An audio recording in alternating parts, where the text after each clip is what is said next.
Hello, hello, hello. Welcome back to Cozy Cottage ASMR. My name is Mary, and today we are going to be reading my very favoriteest book in the whole world, Pride and Prejudice. Pride and Prejudice, if you don't know, was written by Jane Austen. It's considered a classic, so it's not, but it is like one of the more basic classics. But it doesn't feel like, sometimes when I feel romances, I feel like it's kind of like the potato chip of books, because it feels kind of like it's not like a good for me read. It's not something that's going to increase my brain capacity or my literary critique knowledge or anything like that. It's just there to provide that fix for romance. But this book feels a little bit more, it's not like full on salad of a read, which I consider more like nonfiction, like self help or those types of things. This feels like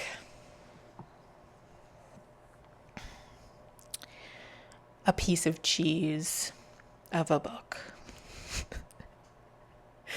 I guess is like the best. Like, it's not like completely bad for you, but if you eat too much of it, it's probably not the best for you. I don't know if that makes any sense.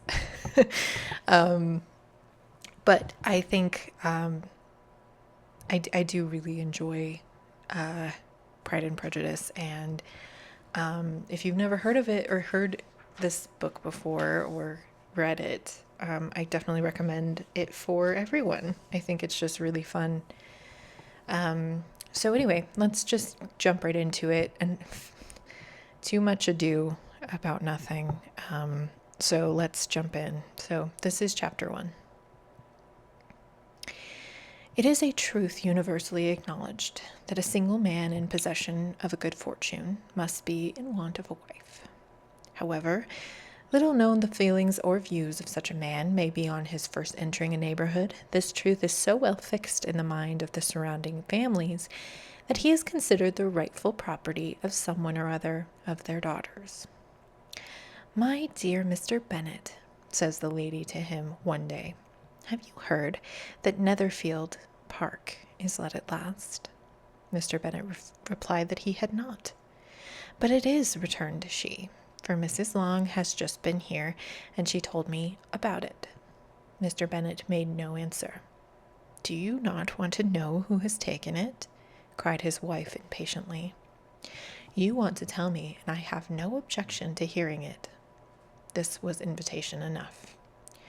"Why, my dear, you must know. Mrs. Long says that Netherfield is taken by a young man of large fortune from the north of England, that he came down on Monday in a chaise and four to see the place, and was so much delighted with it that he agreed with Mr. Morris immediately that he is to take possession before Michaelmas, and some of his servants are to be in the house by the end of next week."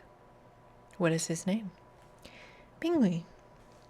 "Is he married or single?" "Oh, single, my dear, to be sure. A single man of large fortune, 4,000 or 5,000 a year. What a fine thing for our girls." "How so? How can it affect them?"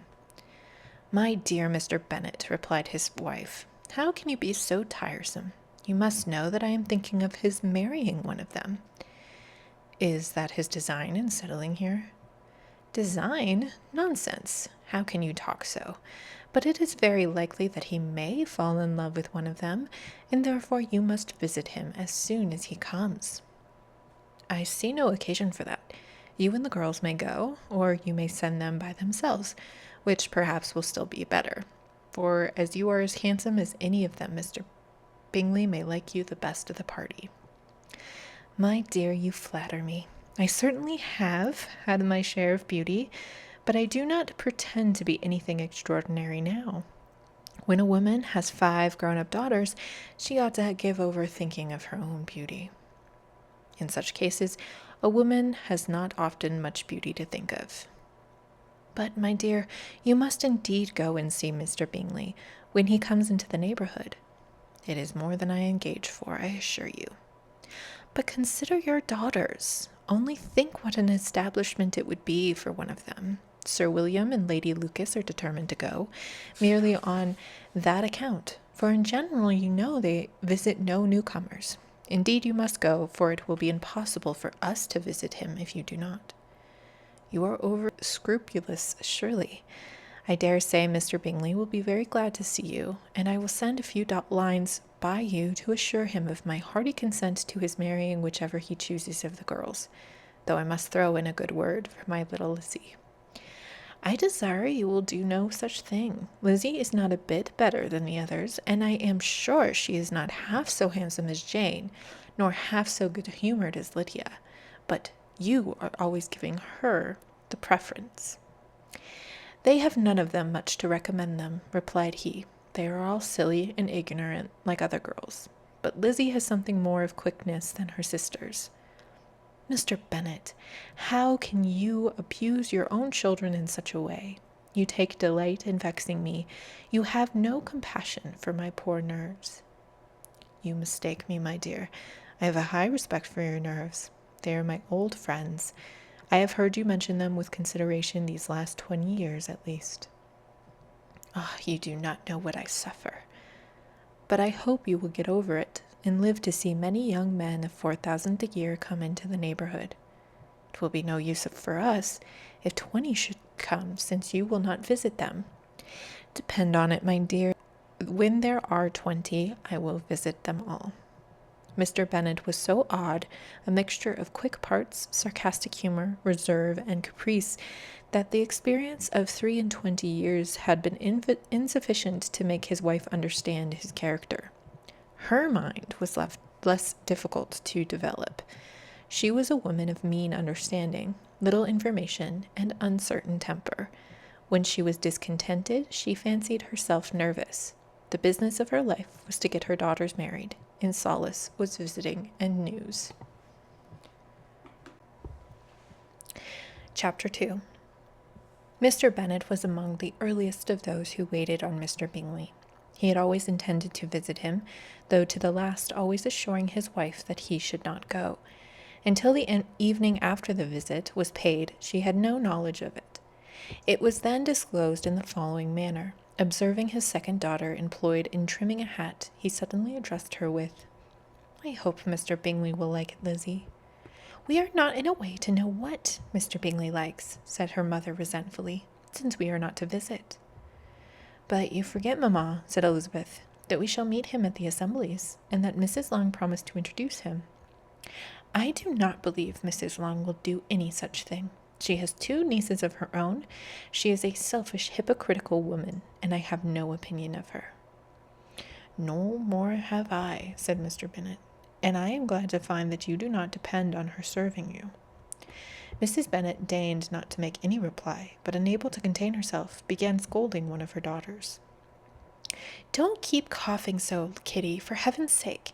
Have a little compassion on my nerves. You tear them to pieces. Kitty has no discretions in her coughs, said her father.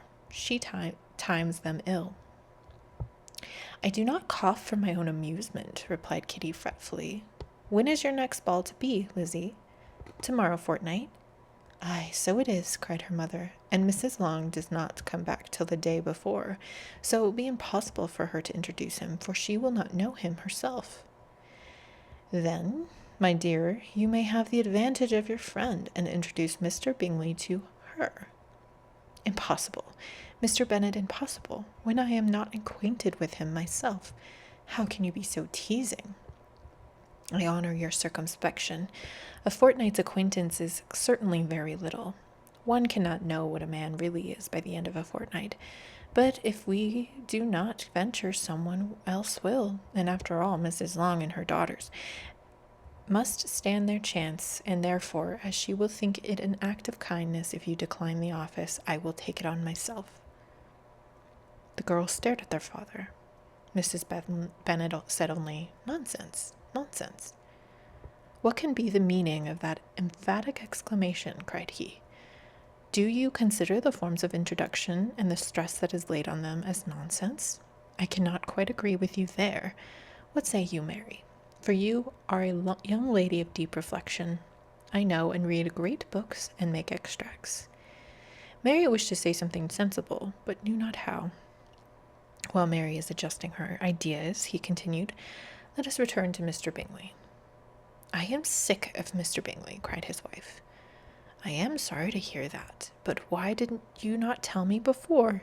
If I had known as such this morning, I certainly would not have called on him. It is very unlucky, but as I have actually paid the visit, we cannot escape the acquaintance now. The astonishment of the ladies was just what he wished, that of Mrs. Bennet perhaps surpassing the rest, though when the first tumult of joy was over, she began to declare that it was what she had expected all the while. How good of it was in you, my dear Mr. Bennet, but I knew I should persuade you at last. I was sure you loved your girls too well to neglect such an acquaintance. Well, how pleased I am, and it is such a good joke, too, that you should have gone this morning and never said a word about it now. Now, Kitty, you may cough as much as you choose, said Mr. Bennet, and as he spoke he left the room, fatigued with the raptures of his wife. What an excellent father you have, girls, said she, when the door was shut.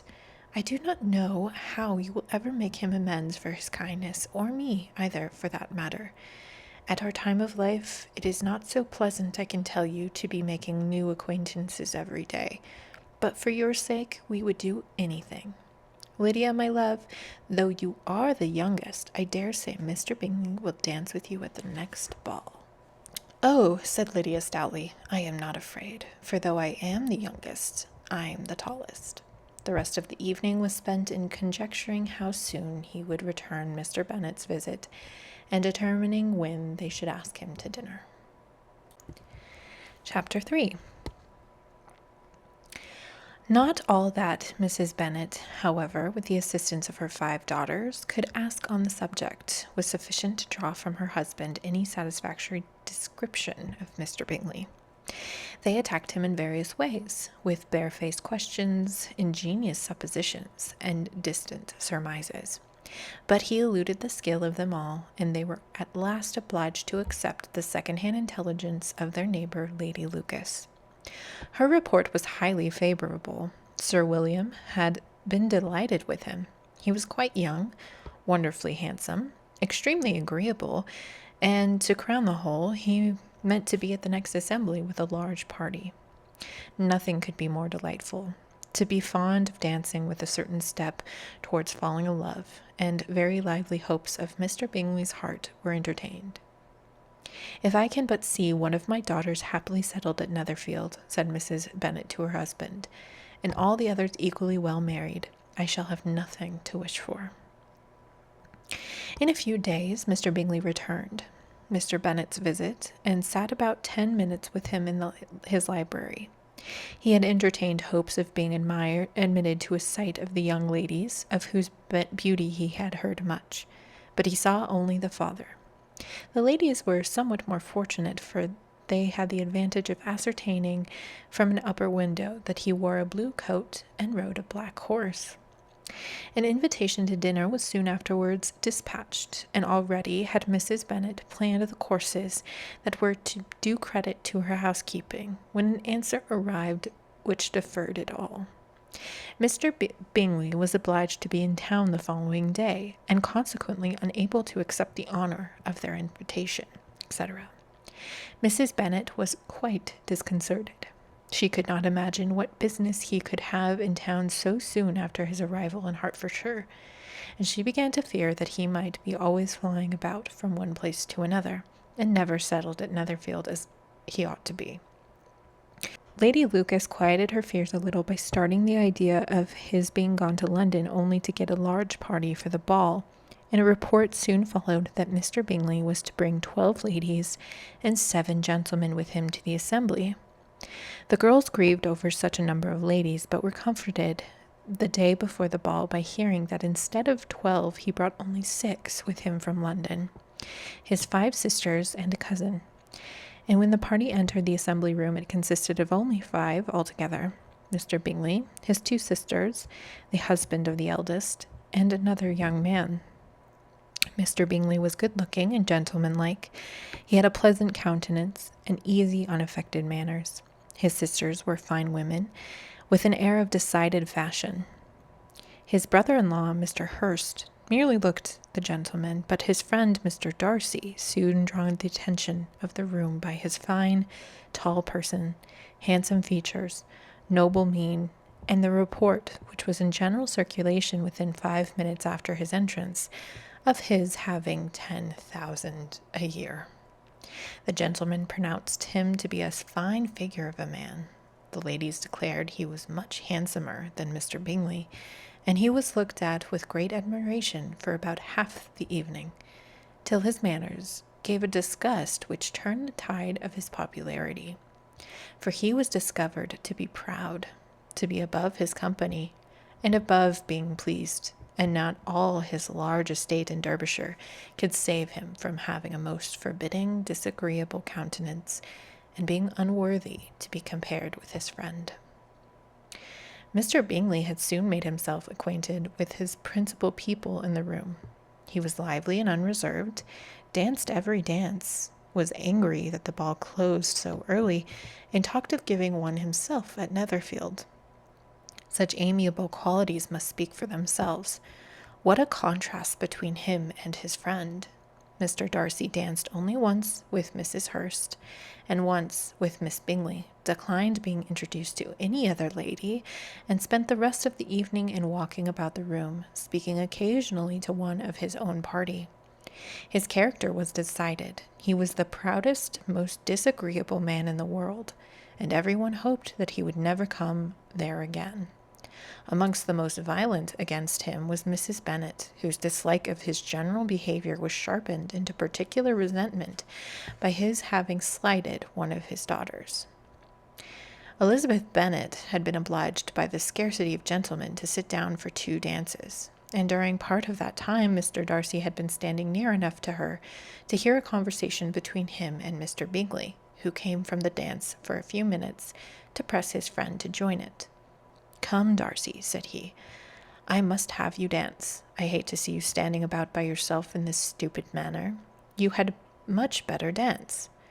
"I certainly shall not. You know how I detest it, unless I am particularly acquainted with my partner. At such an assembly as this it would be insupportable. Your sisters are engaged, and there is not another woman in this room whom it would not be a punishment to me to stand up with." "I would not be so fastidious as you," cried Mr. Bingley, "for a kingdom. Upon my honor, I never met with so many pleasant girls in my life as I have this evening, and there are several of them you see uncommonly pretty." "You are dancing with the only handsome girl in the room," said Mr. Darcy, looking at the eldest, Miss Bennet. "Oh, she is the most beautiful creature I ever beheld. But there is one of her sisters sitting down just behind you who is very pretty, and I dare say very agreeable. Do let me ask my partner to introduce you." "Which do you mean?" And turning round, he looked for a moment at Elizabeth, till catching her eye, he withdrew his own and coldly said, "She is tolerable, but not handsome enough to tempt me. I am no humor at present to give consequence to young ladies who are slighted by other men. You had better return to your partner and enjoy her smiles, for you are wasting your time with me." Mr. Bingley followed his advice. Mr. Darcy walked off, and Elizabeth remained with no very cordial feelings toward him. She told the story, however, with great spirit among her friends, for she had a lively, playful disposition which delighted in anything ridiculous. The evening altogether passed off pleasantly to the whole family. Mrs. Bennet had seen her eldest daughter, much admired by the Netherfield party. Mr. Bingley had danced with her twice, and she had been distinguished by his sisters. Jane was as much gratified by this as her mother could be, though in a quieter way. Elizabeth felt Jane's pleasure. Mary had heard herself mentioned to Miss Bingley as the most accomplished girl in the neighborhood. Catherine and Lydia had been fortunate enough never to be without partners, which was all that they had yet learnt to care for at a ball. They returned, therefore, in good spirits to Longbourn, the village where they lived, and of which they were the principal inhabitants. They found Mr. Bennet still up with a book. He was regardless of time, and on the present occasion he had a good deal of curiosity as to the events of the evening, which had raised such splendid expectations. He had rather hoped that his wife's view on the stranger would be disappointed, but he soon found out that he had a different story to hear. "Oh, my dear Mr. Bennet," as she entered the room, "we have had a most delightful evening, a most excellent ball. I wish you would have been there. Jane was so admired, nothing could be like it. Everybody said how well she looked, and Mr. Bingley thought her quite beautiful, and danced with her twice. Only think of that, my dear. He actually danced with her twice, and she was the only creature in the room that he asked a second time. First of all, he asked Miss Lucas. I was so vexed to see him stand up with her, but however, he did not admire her at all. Indeed, nobody can, you know, and he seemed quite struck with Jane as she was going down the dance, so inquired who she was, and got introduced, and asked for the two next. Then the 2/3 he danced with Miss King, and the 2/4 with Maria Lucas, and the 2/5 with Jane again, and the 2/6 with Lizzie, and the Boulanger. If he had any compassion for me, cried her husband impatiently, he would not have danced half so much. For God's sake, say no more of his partners. Oh, that he had sprained his ankle in the first dance. Oh, my dear, I am quite delighted with him. He is so excessively handsome, and his sisters are charming women. I never in my life saw anything more elegant than their dresses. I dare say the lace upon Mrs. Hurst's gown." Here she was interrupted again. Mr. Bennet protested again against any description of finery. She was therefore obliged to seek another branch of the subject, and related with much bitterness of spirit and some exaggeration the shocking rudeness of Mr. Darcy. "But I can assure you," she added, "that Lizzie does not lose much by not suiting his fancy, for he is a most disagreeable, horrid man, not at all worth pleasing, so high and so conceited that there was no enduring him. He walked here and he walked there, fancying himself so very great, not handsome enough to dance with. I wish you had been there, my dear, to have given him one of your set-downs. I quite detest the man." Chapter 4. When Jane and Elizabeth were alone, the former, who had been cautious in her praise of Mr. Bingley before, expressed to her sister just how very much she admired him. "He is just what a young man ought to be," said she, "sensible, good-humored, lively, and I never saw such happy manners, so much ease, with such perfect good breeding." "He is also handsome," replied Elizabeth, "which a young man ought likewise to be if he possibly can. His character is thereby complete." "I was very much flattered by him asking me to dance a second time. I did not expect such a compliment." "Did not you? I did for you, but that is one great difference between us. Compliments always take you by surprise, and me never. What could be more natural than his asking you again?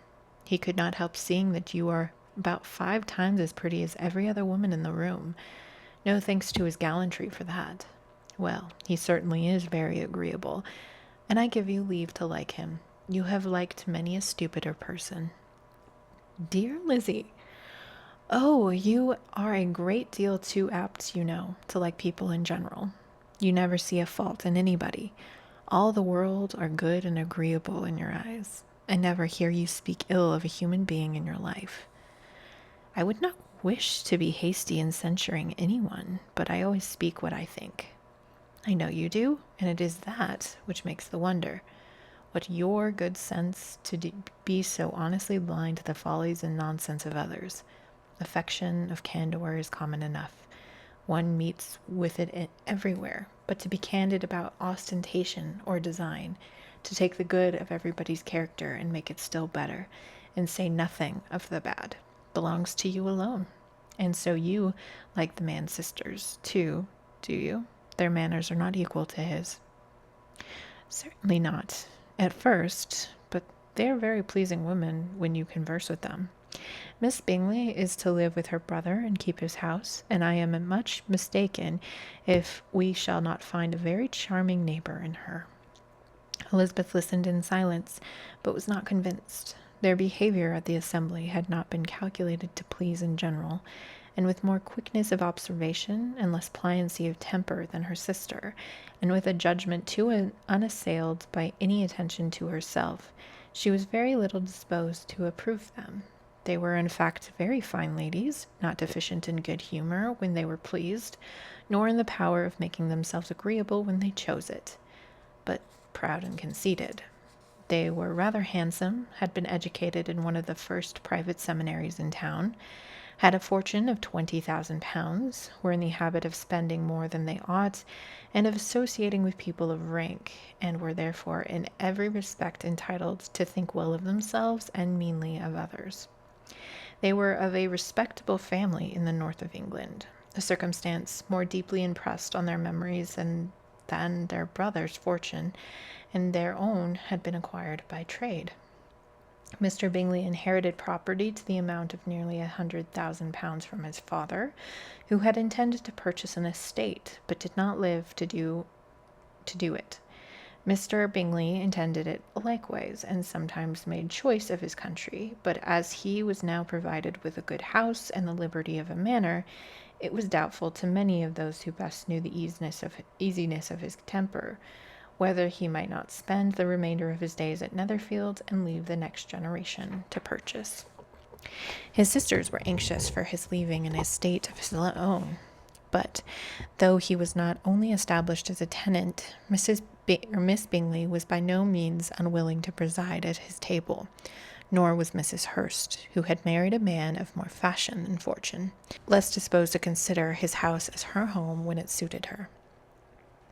Mr. Bingley had not been of age 2 years when he was tempted by an accidental recommendation to look at Netherfield House.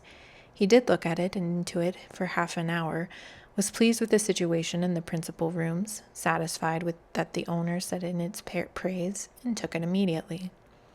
Between him and Darcy there was a very steady friendship, in spite of great opposition of character. Bingley was endeared to Darcy by the easiness, openness, and duplicity of his temper, though no disposition could offer a greater contrast to his own, and though with his own he never appeared dissatisfied. On the strength of Darcy's regard, Bingley had the firmest reliance, and of his judgment the highest opinion. In understanding, Darcy was the superior. Bingley was by no means deficient, but Darcy was clever. He was at the same time haughty, reserved, and fastidious, and his manners, though well bred, were not inviting. In that respect, his friend had greatly the advantage. Bingley was sure of being liked wherever he appeared. Darcy was continually giving offence. The manner in which they spoke of the Meryton assembly was sufficiently characteristic. Bingley had never met with more pleasant people or prettier girls in his life. Everyone had been most kind and attentive to him. There had been no formality, no stiffness. He had soon felt acquainted with all the room, and as to Miss Bennet, he could not conceive an angel more beautiful. Darcy, on the contrary, had seen a collection of people in whom there was little beauty and no fashion, for none of whom he had felt the smallest interest, and from none received either attention or pleasure. Miss Bennet he acknowledged to be pretty, but she smiled too much. Mrs. Hurst and her sister allowed it to be so, but still they admired her and liked her, and pronounced her to be a sweet girl, and one whom they would not object to know more of. Miss Bennet was therefore established as a sweet girl, and their brother felt authorized by such commendation to think of her as he chose. Chapter 5. Within a short walk of Longbourn lived a family with whom the Bennets were particularly intimate. Sir William Lucas had been formerly in trade in Meryton, where he had made a tolerable fortune, and risen to the honour of knighthood by an address to the king during his mayoralty. The distinction had perhaps been felt too strongly. It had given him a disgust to his business and to his residence in a small market town, and in quitting them both he had removed with his family to a house about a mile from Meryton, denominated with that period Lucas Lodge, where he could think with pleasure of his own importance and, unshackled by business, occupy himself solely in being civil to all the world. For though elated by his rank, it did not render him supercilious. On the contrary, he was all attention to everybody, by nature inoffensive, friendly, and obliging. His presentation at St. James's had made him courteous. Lady Lucas was a very good kind of woman, not too clever to be a valuable neighbor to Mrs. Bennet. They had several children. The eldest of them, a sensible, intelligent young woman, about 27, was Elizabeth's intimate friend. That the Miss Lucases and the Miss Bennets should meet to talk over a ball was absolutely necessary, and the morning after the assembly brought the former to Longbourn to hear and to communicate. "You began the evening well, Charlotte," said Mrs. Bennet with civil self-command to Miss Lucas. "You were Mr. Bingley's first choice." "Yes, but he seemed to like his second better." "Oh, you mean Jane? I suppose because he danced with her twice. To be sure, that did seem as if he admired her. Indeed, I rather believe he did. I heard something about it, but I hardly know what. Something about Mr. Robinson?" "Perhaps you mean what I overheard between him and Mr. Robinson. Did not I mention it to you? Mr. Robinson's asking him how he liked our Meryton assemblies, and whether he did not think that there were many pretty women in the room, and which he thought the prettiest, and his answering immediately to the last question, 'Oh, the eldest Miss Bennet, beyond a doubt. There cannot be two opinions on that point.'" "Upon my word. Well, that is very decided indeed. It does seem as if, but however, it may all come to nothing, you know." "My overhearings were more to the purpose than yours, Eliza," said Charlotte. "Mr. Darcy is not so well worth listening to as his friend, is he? Poor Eliza, to be only just tolerable. I beg you would not put it into Lizzie's head to be vexed by his ill treatment, for he is such a disagreeable man that it would be quite a misfortune to be liked by him. Mrs. Long told me last night that he sat close to her for half an hour without once opening his lips." "Are you quite sure, ma'am? Is not there a little mistake?" said Jane. "I certainly saw Mr. Darcy speaking to her." "Aye, because she asked him at last how he liked Netherfield, and he should not help answering her. But she said he seemed quite angry at being spoke to." "Miss Bingley told me," said Jane, "that he never speaks much, unless among his intimate acquaintances. With them he is remarkably agreeable." "I do not believe a word of it, my dear. If he had been so very agreeable, he would have talked to Mrs. Long. But I can guess how it was. Everybody says that he is eat up with pride, and I dare say he had heard somehow that Mrs. Long does not keep a carriage, and had come to the ball in a hack chaise." "I do not mind his not talking to Mrs. Long," said Miss Lucas, "but I wish he had danced with Eliza." "Another time, Lizzie," said her mother. "I would not dance with him if I were you." "I believe, ma'am, I may safely promise you never to dance with him." "His pride," said Miss Lucas, "does not offend me so much as pride often does, because there is an excuse for it. One cannot wonder that so very fine a man, with family, fortune, everything in his favor, should think highly of himself. If I may so express it, he has the right to be proud."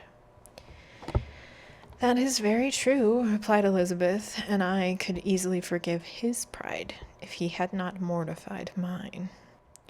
"Pride," observed Mary, who piqued herself upon the solidarity of her reflections, "is a very common failing, I believe. By all that I have ever read, I am convinced that it is very common indeed, that human nature is particularly prone to it, and that there are very few of us who do not cherish a feeling of self-complacency on the score of some quality or other, real or imaginary. Vanity and pride are different things, though the words are often used synonymously. A person may be proud without being vain.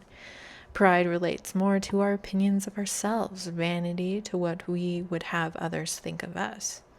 If I were as rich as Mr. Darcy," cried a young Lucas, who came with his sisters, "I should not care how proud I was. I would keep a pack of foxhounds and drink a bottle of wine a day. Then you would drink a great deal more than you ought, said Mrs. Bennet, and if I were to see you at it, I should take away your bottle directly. The boy protested that she should not. She continued to declare that she would, and the argument ended only with the visit. Chapter 6. The ladies of Longbourn soon waited on those of Netherfield. The visit was soon returned in due form. Miss Bennet's pleasing manners grew on the goodwill of Mrs. Hurst and Miss Bingley, and though the mother was found to be intolerable, and the younger sisters not worth speaking to, a wish of being better acquainted with them was expressed towards the two eldest. By Jane, this attention was received with the greatest pleasure, but Elizabeth still saw superciliousness in their treatment of everybody, hardly excepting even her sister, and could not like them, though their kindness to Jane, such as it was, had a value as arising in all probability from the influence of their brother's admiration. It was generally evident whenever they met that he did admire her, and to her it was equally evident that Jane was yielding to the preference which she had begun to entertain for him from the first, and was in a way to be very much in love. But she considered with pleasure that it was not likely to be discovered by the world in general, since Jane united with great strength of feeling a composure of temper and a uniform cheerfulness of manner, which would guard her from the suspicion of the impertinent. She mentioned this to her friend Miss Lucas.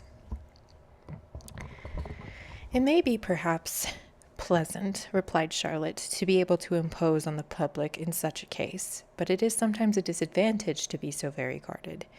If a woman conceals her affection with the same skill from the object of it, she may lose the opportunity of fixing him, and it will then be but poor consolidation to believe the world equally in the dark. There is so much of gratitude or vanity in almost every attachment that it is not safe to leave any to itself. We can all begin freely. A slight preference is natural enough, but there are very few of us who have heart enough to be really in love without encouragement. In 9 cases out of 10, a woman had better show more affection than she feels. Bingley likes your sister undoubtedly, but he may never do more than like her if she does not help him on.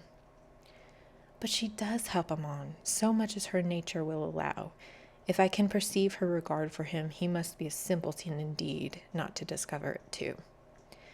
Remember, Eliza, that he does not know Jane's disposition as you do.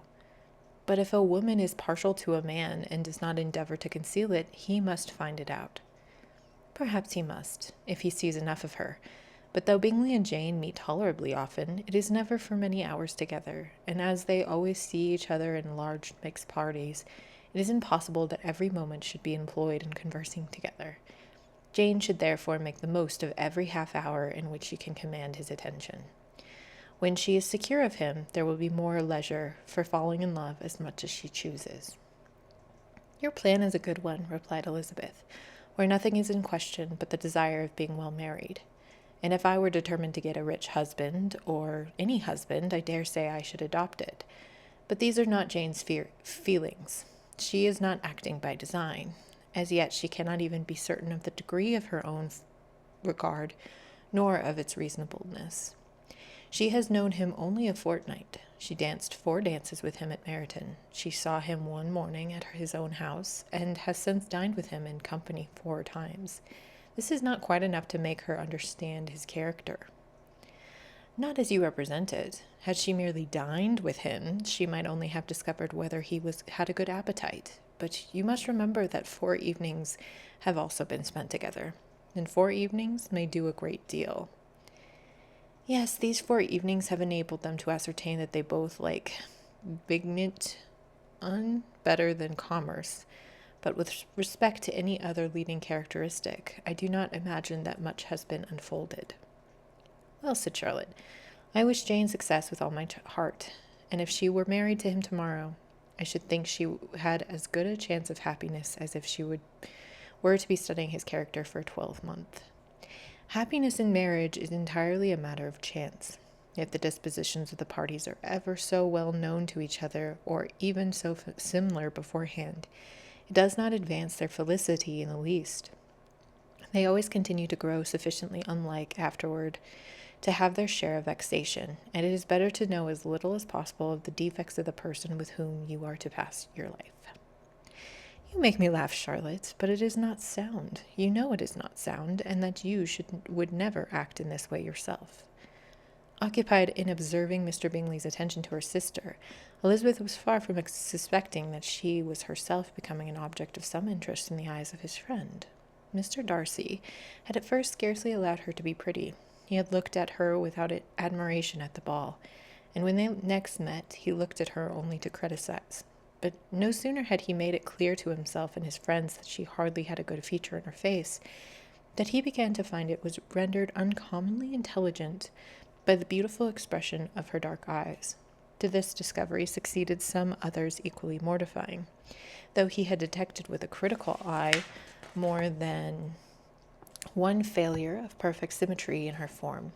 He was forced to acknowledge her figure to be light and pleasing, and in spite of his asserting that her manners were not those of the fashionable world, he was caught by their easy playfulness. Of this she was perfectly unaware. To her he was only the man who made himself agreeable nowhere, and who had not thought her handsome enough to dance with. He began to wish to know more of her, and as a step towards conversing with her himself, attended to her conversation with others. His doing so drew her notice. It was at Sir William Lucas's, where a large party was assembled. "What does Mr. Darcy mean," said she to Charlotte, "by listening to my conversation with Colonel Forster?" This is a question which Mr. Darcy only can answer. But if he does it any more, I shall certainly let him know that I see what he is about. He has a very satirical eye, and if I do not begin by being impertinent myself, I shall soon grow afraid of him. On his approaching them soon afterwards, though without seeming to have any intention of speaking, Miss Lucas defied her friend to mention such a subject to him, which immediately provoking Elizabeth to do it, she turned to him and said, "Did you not think, Mr. Darcy, that I expressed myself uncommonly well just now when I was teasing Colonel Forster of giving us a ball at Meryton?" "With great energy, but it is always a subject which makes a lady energetic." "You are severe on us." "It will be her turn soon to be teased," said Miss Lucas. "I am going to open the instrument, Eliza, and you know what follows. You are a very strange creature by way of a friend, always wanting me to play and sing before everybody and anybody. If my vanity had taken a musical turn, you would have been invaluable, but as it is, I would really rather not sit down before those who must be in the habit of hearing the very best performers." On Miss Lucas's persevering, however, she added, "Very well, if it must be so, it must," and gravely glancing at Mr. Darcy. "There is a fine old saying which everybody here is course familiar with. Keep your breath to cool your porridge, and I shall keep mine to swell my song." Her performance was pleasing, though by no means capital. After a song or two, and before she could reply to the entreaties of several that she would sing again, she was eagerly succeeded at the instrument by her sister Mary, who, having, in consequence of being the only plain one in the family, worked hard for knowledge and accomplishments, was always impatient for display. Mary had neither genius nor taste, and though vanity had given her application, it had given her likewise a pedantic air and conceited manner, which would have injured a higher degree of excellence than she had reached. Elizabeth, easy and unaffected, had been listened to with much more pleasure, though not playing half so well, and Mary, at the end of a long concerto, was glad to purchase praise and gratitude by Scotch and Irish airs, at the request of her younger sisters, who, with some of the Lucases and 2 or 3 officers, joined eagerly in dancing at one end of the room. Mr. Darcy stood near them in silent indignation, as such a mode of passing the evening to the exclusion of all conversation, and was too much engrossed by his thoughts to perceive that Sir William Lucas was his neighbour, till Sir William thus began. "What a charming amusement for young people this is, Mr. Darcy. There is nothing like dancing after all. I consider it as one of the first refreshments of polished society." "Certainly, sir, and it was the advantage also of being in vogue amongst the less polished societies of the world. Every savage can dance." Sir William only smiled. "Your friend performs delightfully," he continued after a pause, on seeing Bingley join the group, "and I doubt not that you are an adept in the science yourself, Mr. Darcy." You saw me dance at Meryton, I believe, sir. Yes, indeed, and received no inconsiderable pleasure from the sight. Do you often dance at St. James's? Never, sir. Do you not think it would be a proper compliment to the place? It is a compliment which I never pay to any place if I could avoid it. You have a house in town, I conclude. Mr. Darcy bowed. I had once had some thought of fixing in town myself, for I'm fond of superior society, but I did not find quite certain that the air of London would agree with Lady Lucas. He paused in hopes of an answer, but his companion was not disposed to make any, and Elizabeth at that instant moving towards them, he was struck with the action of doing a very gallant thing, and called out to her, My dear Miss Eliza, why are you not dancing? Mr. Darcy, you must allow me to present this young lady to you as a very desirable partner. You cannot refuse to dance, I am sure, when so much beauty is before you. And taking her hand, he would have given it to Mr. Darcy, who, though extremely surprised, was not unwilling to receive it, when she instantly drew back and said with some discomposure to Sir William, Indeed, sir, I have not the least intention of dancing. I entreat you not to suppose that I moved this way in order to beg for a partner. Mr. Darcy, with grave propriety, requested to be allowed the honor of her hand, but in vain. Elizabeth was determined, nor did Sir William at all shake her purpose at his attempt at persuasion. You excel so much in this dance, Miss Eliza, that it is cruel to deny me the happiness of seeing you, and though this gentleman dislikes the amusement in general, he can have no objection, I am sure, to oblige us for half an hour. Mr. Darcy is all politeness, said Elizabeth, smiling. He is indeed, but considering the inducement, my dear Miss Eliza, we cannot wonder at his complaisance.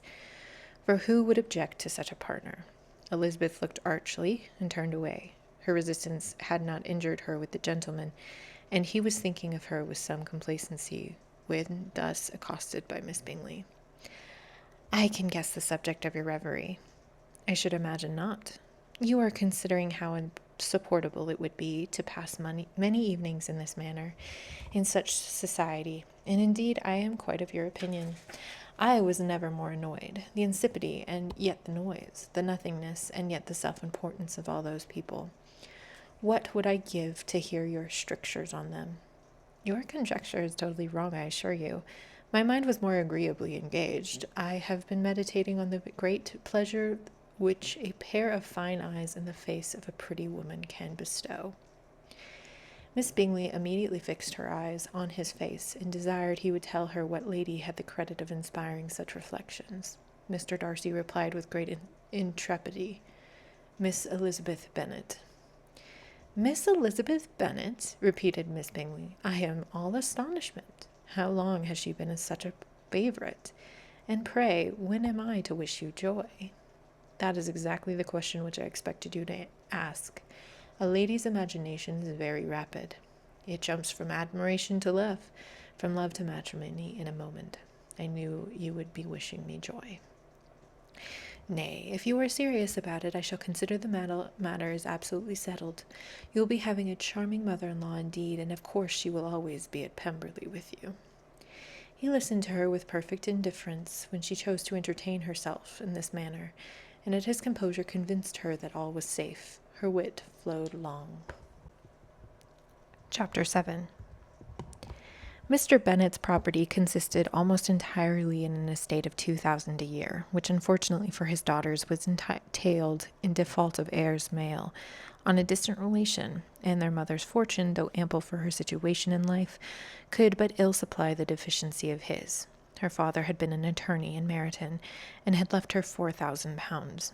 She had a sister married to Mr. Phillips, who had been a clerk to their father and succeeded him in the business, and a brother settled in London in a respectable line of trade. The village of Longbourn was once only 1 mile from Meryton, a most convenient distance for the young ladies, who was usually tempted thither 3 or 4 times a week, to pay their duty to their aunt and to a milliner's shop just over the way. The 2 youngest of the family, Catherine and Lydia, were practically frequent in these attentions. Their minds were more vacant than their sisters', and when nothing better offered, a walk to Meryton was necessary to amuse their morning hours, and furnish conversation for the evening. And however bare of news the country in general might be, they always contrived to learn some from their aunt. At present, indeed, they were well supplied both with news and happiness by the recent arrival of a militia regiment in the neighborhood. It was to remain the whole winter, and Meryton was the headquarters. Their visits to Mrs. Phillips were now productive of the most interesting intelligence. Every day added something to their knowledge of the officers' names and connections. Their lodgings were not long a secret, and at length they began to know the officers themselves. Mr. Phillips visited them all, and this opened to his nieces a store of felicity unknown before.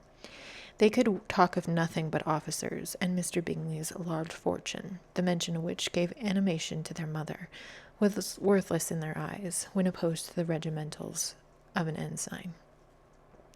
After listening one morning to their effusions on the subject, Mr. Bingley coolly observed, "From all that I can collect by your manner of talking, you must be two of the silliest girls in the country. I have suspected it some time, but I am now convinced." Catherine was disconcerted and made no answer, but Lydia, with perfect indifference, continued to express her admiration of Captain Carter, and her hope of seeing her in the course of the day, as he was going the next morning to London. "I am astonished, my dear," said Mrs. Bennet, "that you should be so ready to think of your own children silly. If I wish to think slightingly of anybody's children, it should not be of my own, however. If my children are silly, I must hope to be always sensible of it.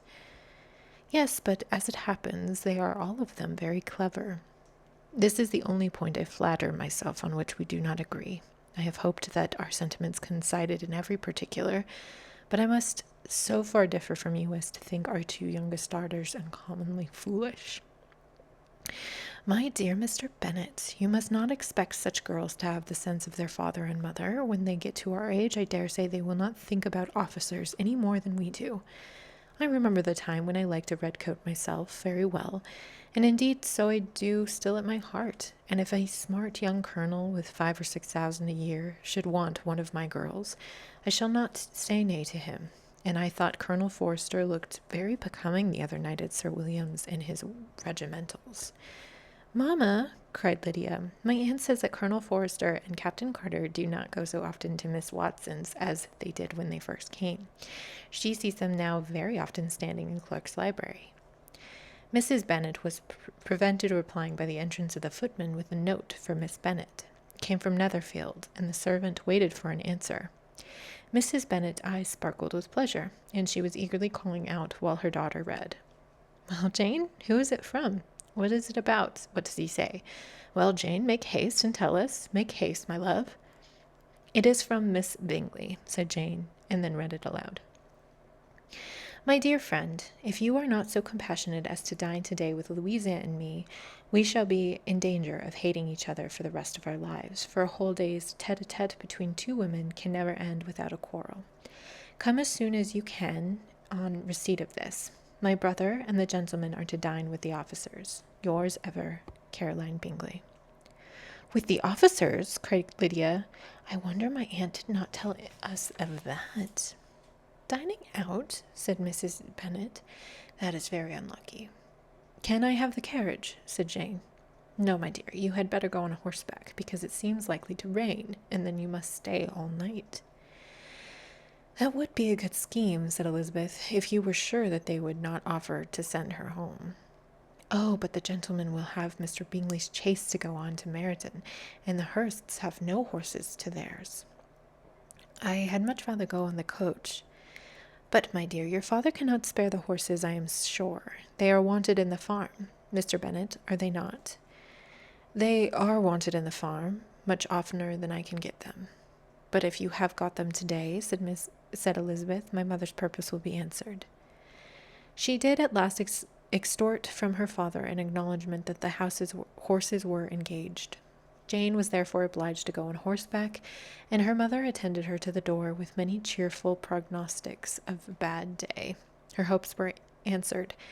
Jane had not been gone long before it rained hard. Her sisters were uneasy for her, but her mother was delighted. The rain continued the whole evening without intermission. Jane certainly could not come back. "This was a lucky idea of mine indeed," said Mrs. Bennet more than once, as if the credit of making it rain were all her own. Till the next morning, however, she was not aware of all the felicity of her contrivance. Breakfast was scarcely over when a servant from Netherfield brought the following note for Elizabeth.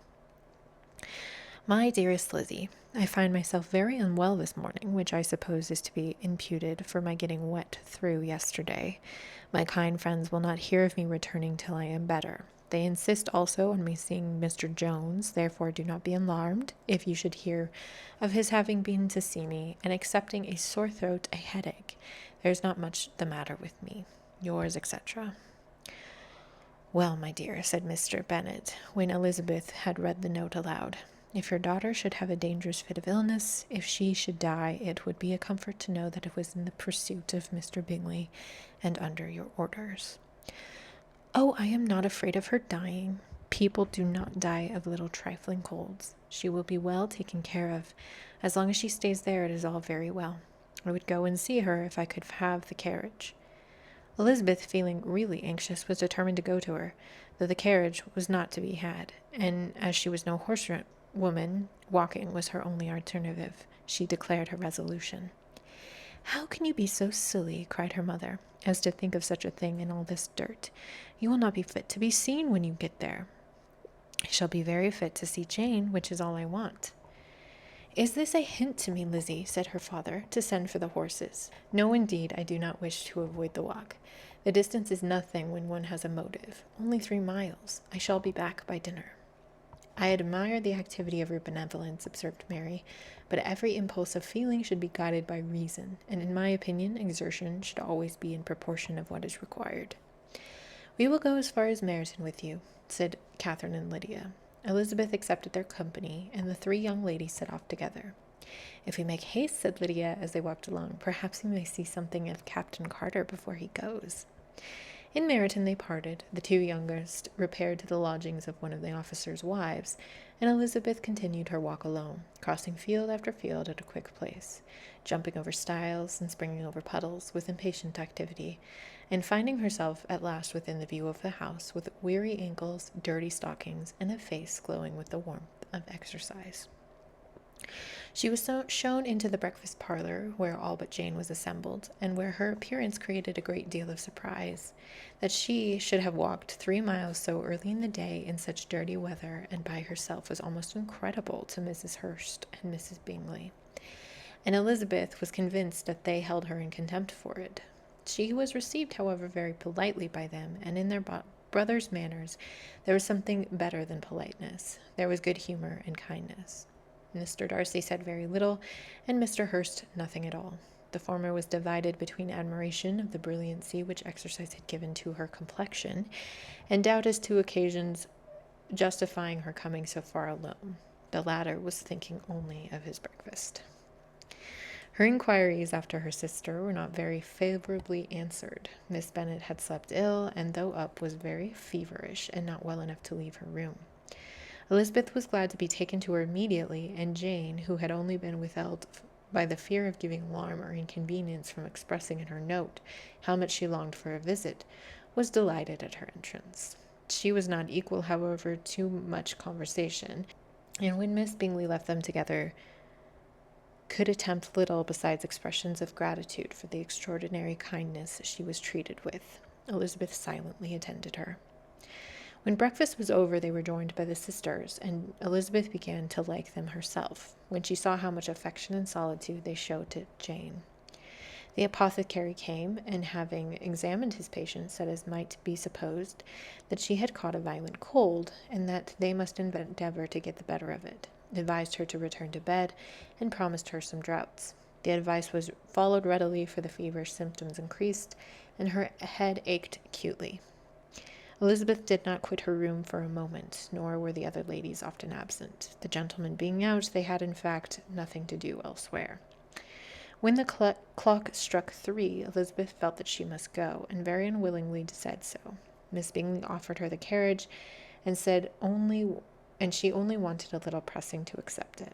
When Jane testified such concern in parting with her that Miss Bingley was obliged to convert the offer of the chaise to an invitation to remain at Netherfield for the present, Elizabeth most thankfully consented, and a servant was dispatched to Longbourn to acquaint the family with her stay and bring back a supply of clothes.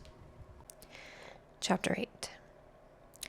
At 5 o'clock the 2 ladies retired to dress, and at 6:30 Elizabeth was summoned to dinner. To the civil inquiries which then poured in, and amongst which she had the pleasure of distinguishing the most superior solitude of Mr. Bingley's, she could not make a very favorable answer.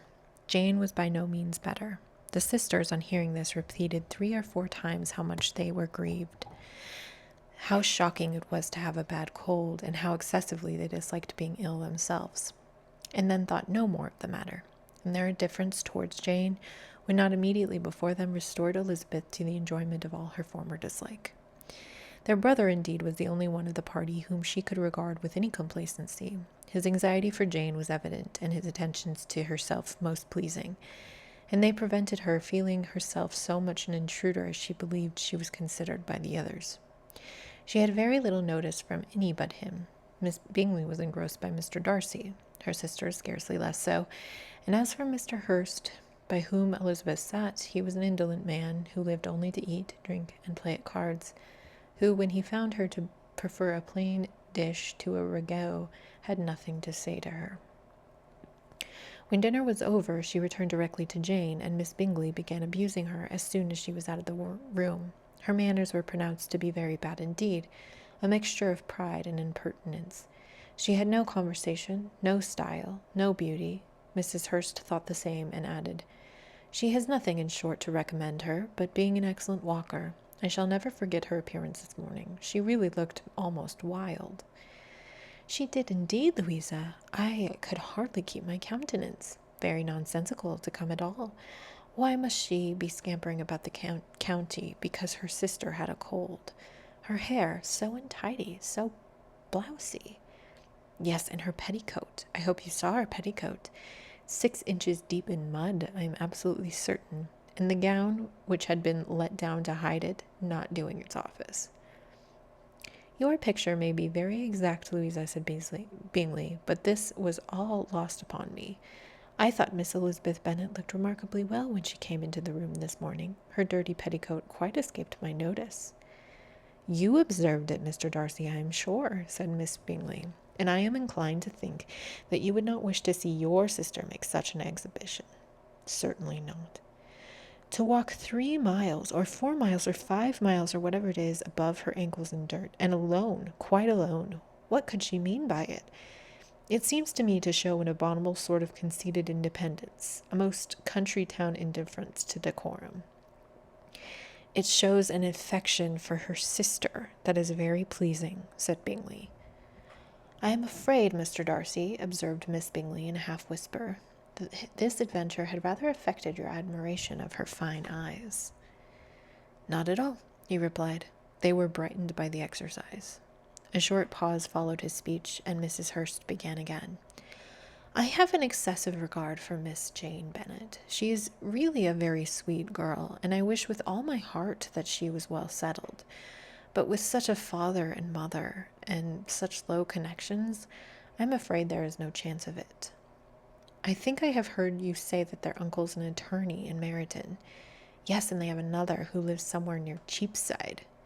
"That is capital," added her sister, and they both laughed heartily. "If they had uncles enough to fill all Cheapside," cried Bingley, "it would not make them one jot less agreeable. But it must very materially lessen their chance of marrying men of any consideration in the world," replied Darcy.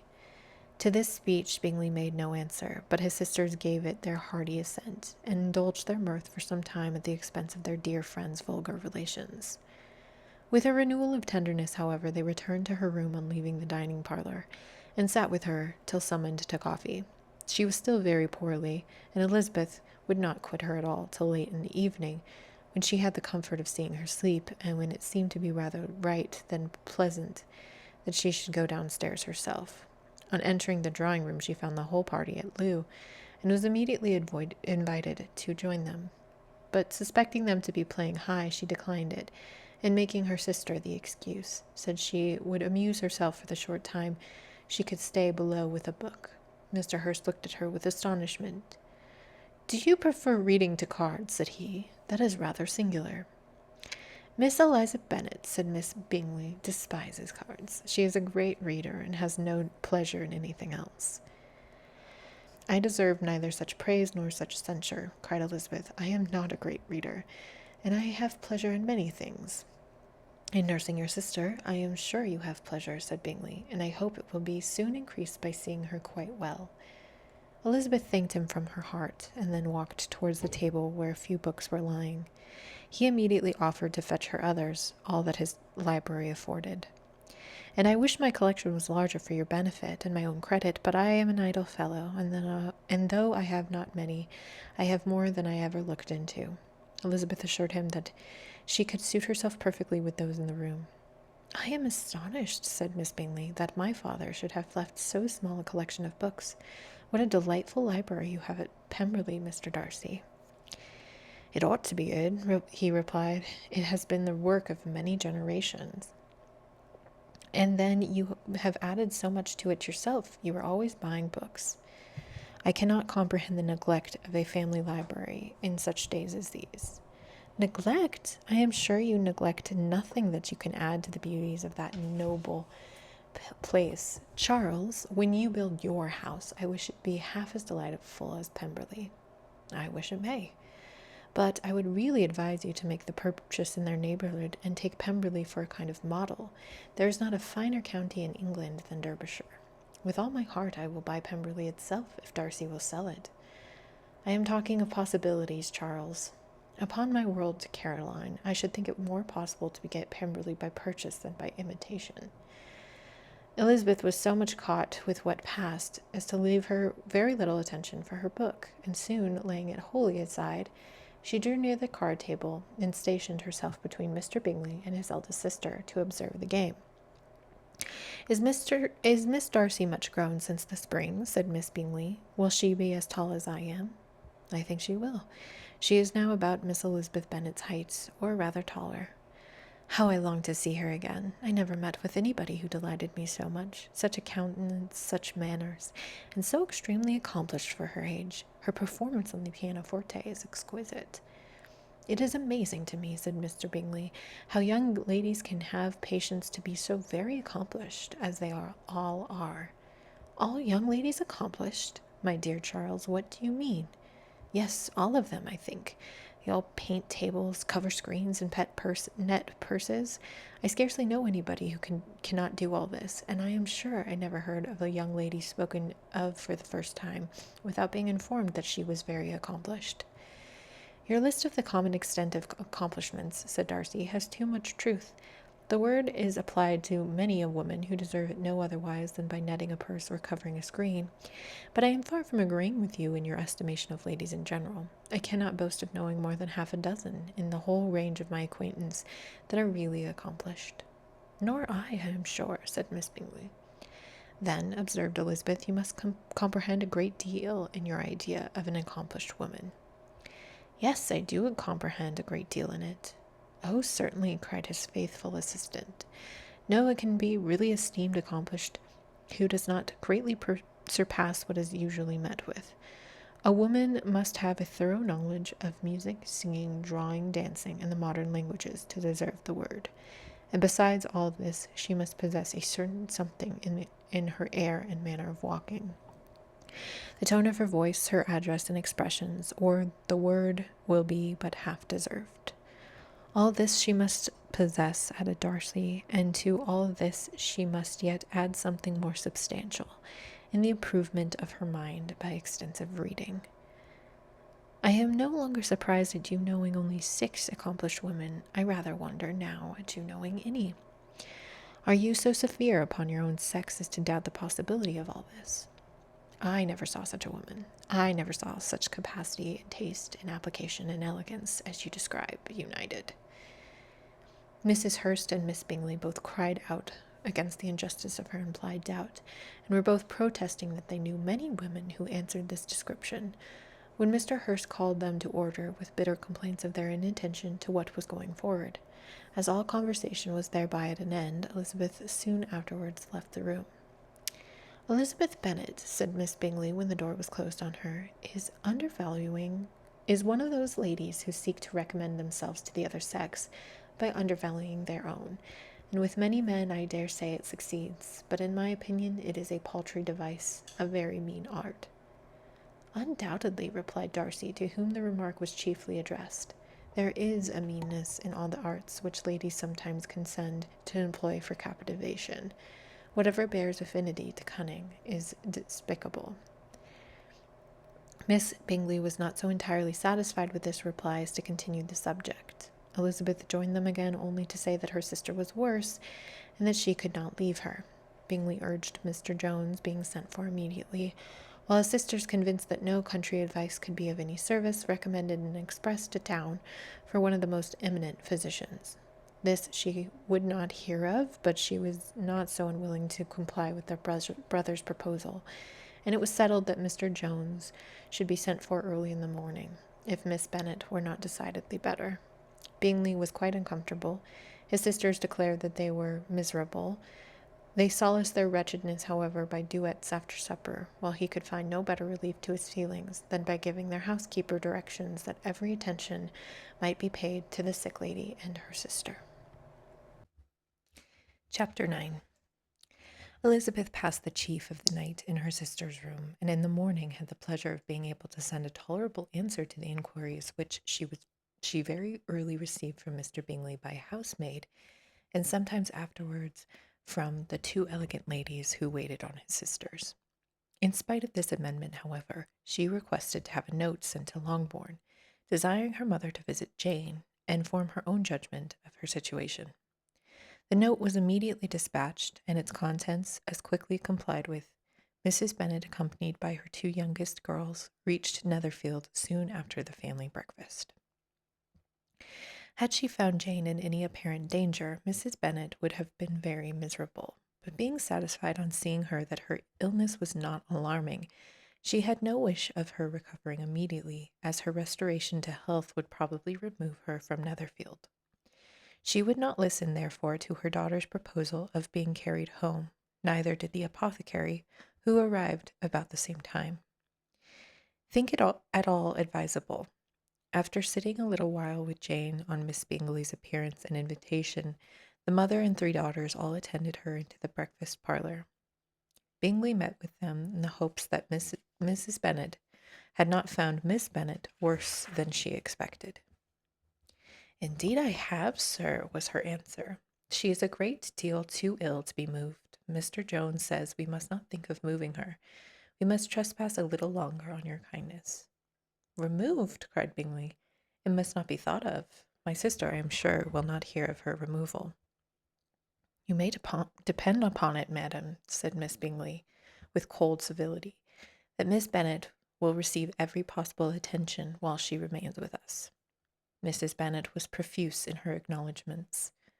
"I am sure," she added, "if it was not for such good friends, I do not know what would become of her, for she is very ill indeed and suffers a vast deal, though with the greatest patience in the world, which is always the way with her, for she has, without exception, the sweetest temper I have ever met with. I often tell my other girls they are nothing to her. You have a sweet room here, Mr. Bingley, and a charming prospect over the gravel walk. I do hope a place in the country that is equal to Netherfield. You will not think of quitting it in a hurry, I hope, though you have but a short lease." "Whatever I do is done in a hurry," replied he, "and therefore, if I should resolve to quit Netherfield, I should probably be off in 5 minutes. At present, however, I consider myself quite fixed here." "That is exactly what I should have supposed of you," said Elizabeth. "You begin to comprehend me, do you?" cried he, turning towards her. "Oh, yes, I understand you perfectly. I wish I might take this for a compliment, but to be so easily seen through, I am afraid is pitiful." "That is as it happens. It does not follow that a deep, intricate character is more or less estimable than such a one as yours." "Lizzie," cried her mother, remember where you are, and do not run on in the wild manner that you are suffered to do at home."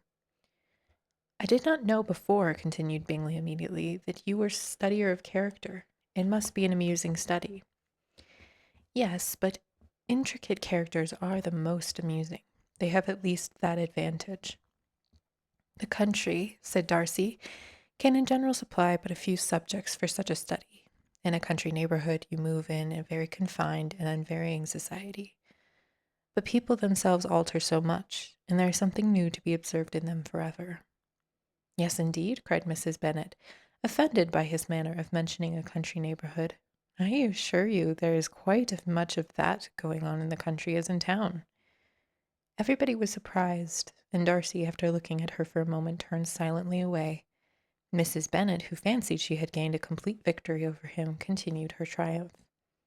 I cannot see that London has any great advantage over the country, for my part, except for the shops and public places. The country is a vast deal pleasanter, is it not, Mr. Bingley? When I am in the country, he replied, I never wish to leave it, and when I am in town, it is pretty much the same. They have each their advantages, and I can be equally happy in either. Ay, that is because you have the right disposition, but the gentleman, looking at Darcy, seemed to think the country was nothing at all. Indeed, mamma, you are mistaken, said Elizabeth, blushing for her mother. You quite mistook Mr. Darcy. He only meant that there was not a variety of people to be met with in the country as in town, which you must acknowledge to be true.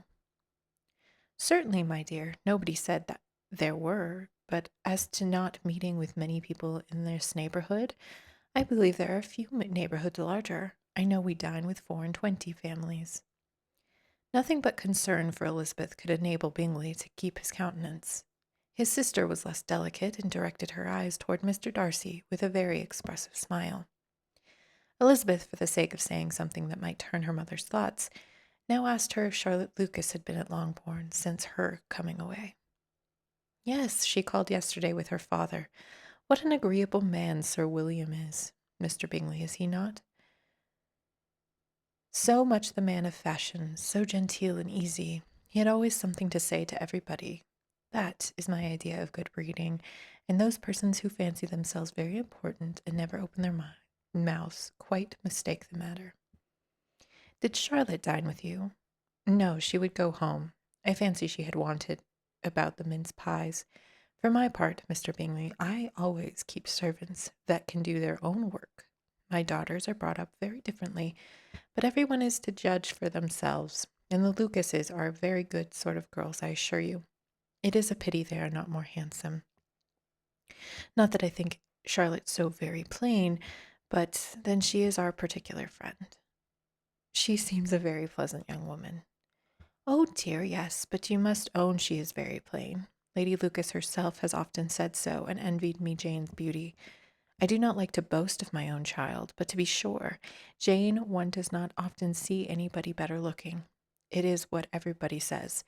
I do not trust my own partiality. When she was only 15, there was a man at my brother Gardiner's in town so much in love with her that my sister-in-law was sure he would make her an offer before we came away. But, however, he did not. Perhaps he thought her too young. However, he wrote some verses on her, and very pretty they were. And so ended his affection, said Elizabeth impatiently. There has been many a one, I fancy, overcome the same way. I wonder who first discovered the efficacy of poetry in driving away love. I have been used to consider poetry as the food of love, said Darcy. Of a fine, stout, healthy love it may. Everything nourishes what is strong already. But it can only be a slight, thin sort of inclination. I am convinced that one good sonnet will starve it entirely away. Darcy only smiled, and the general pause which ensued made Elizabeth tremble lest her mother should be exposing herself. She longed to speak, but could think of nothing to say, and after a short silence, Mrs. Bennet began repeating her thanks to Mr. Bingley for the kindness to Jane, with an apology for troubling him also with Lizzie. Mr. Bingley was unaffectedly civil in his answer, and forced his younger sister to be civil also, and say what the occasion required. She performed her part indeed without much graciousness, but Mrs. Bennet was satisfied, and soon afterwards ordered her carriage. Upon the signal, the youngest of her daughters put herself forward. The two girls had been whispering to each other during the whole visit, and the result of it was that the youngest should tax. Mr. Bingley, with having promised on his first coming into the county to give a ball at Netherfield. Lydia was a stout, well-grown girl of 15, with a fine complexion and good-humored countenance, a favorite with her mother, whose affection had brought her into public at an early age. She had high animal spirits and a sort of natural self-consequence, which the attention of the officers to whom her uncle's good dinners and her own easy manners recommended her, had increased into assurance. She was very equal, therefore, to address Mr. Bingley on the subject of the ball, and abruptly reminded him of his promise, adding that it would be the most shameful thing in the world if he did not keep it. His answer to this sudden attack was delightful to her mother's ear. I am perfectly ready, I assure you, to keep my engagement, and when your sister is recovered, you shall, if you please, name the very day of the ball, but you would not wish to be dancing when she is ill. Lydia declared herself satisfied. Oh, yes, it would be much better to wait till Jane was well, and by that time most likely Captain Carter would be at Meryton again. And then you would have given your ball, she added. I shall insist on their giving one also. I shall tell Colonel Forster. It would be a shame if he does not. Mrs. Bennet and her daughters departed, and Elizabeth returned instantly to Jane, leaving her own and her relations' behavior to the remarks of the two ladies and Mr. Darcy, the latter of whom, however, could not be prevailed on to join in their censure of her, in spite of all Miss Bingley's witticisms on fine eyes. Chapter 10. The day passed much as the day before had done. Mrs. Hurst and Miss Bingley had spent some hours of the morning with the invalid, who continued, though so slowly, to mend, and in the evening Elizabeth joined their party in the drawing-room. The loo table, however, did not appear. Mr. Darcy was writing, and Miss Bingley, seated near him, was watching his progress of his letter, and repeatedly calling off his attention by messages to his sister. Mr. Hurst and Mr. Bingley were at piquet, and Mrs. Hurst was observing their game. Elizabeth took up some needlework, and was sufficiently amused in attending to what passed between Darcy and his companion. Their perpetual commendations of the lady, either on his handwriting, or on the evenness of his lines, or on the length of his letter, with the perfect unconcern with which her praises were received, formed a curious dialogue, and was exactly in union with her opinion of each. How delighted Miss Darcy will be to receive such a letter! He made no answer. You write uncommonly fast. You are mistaken, I write rather slowly.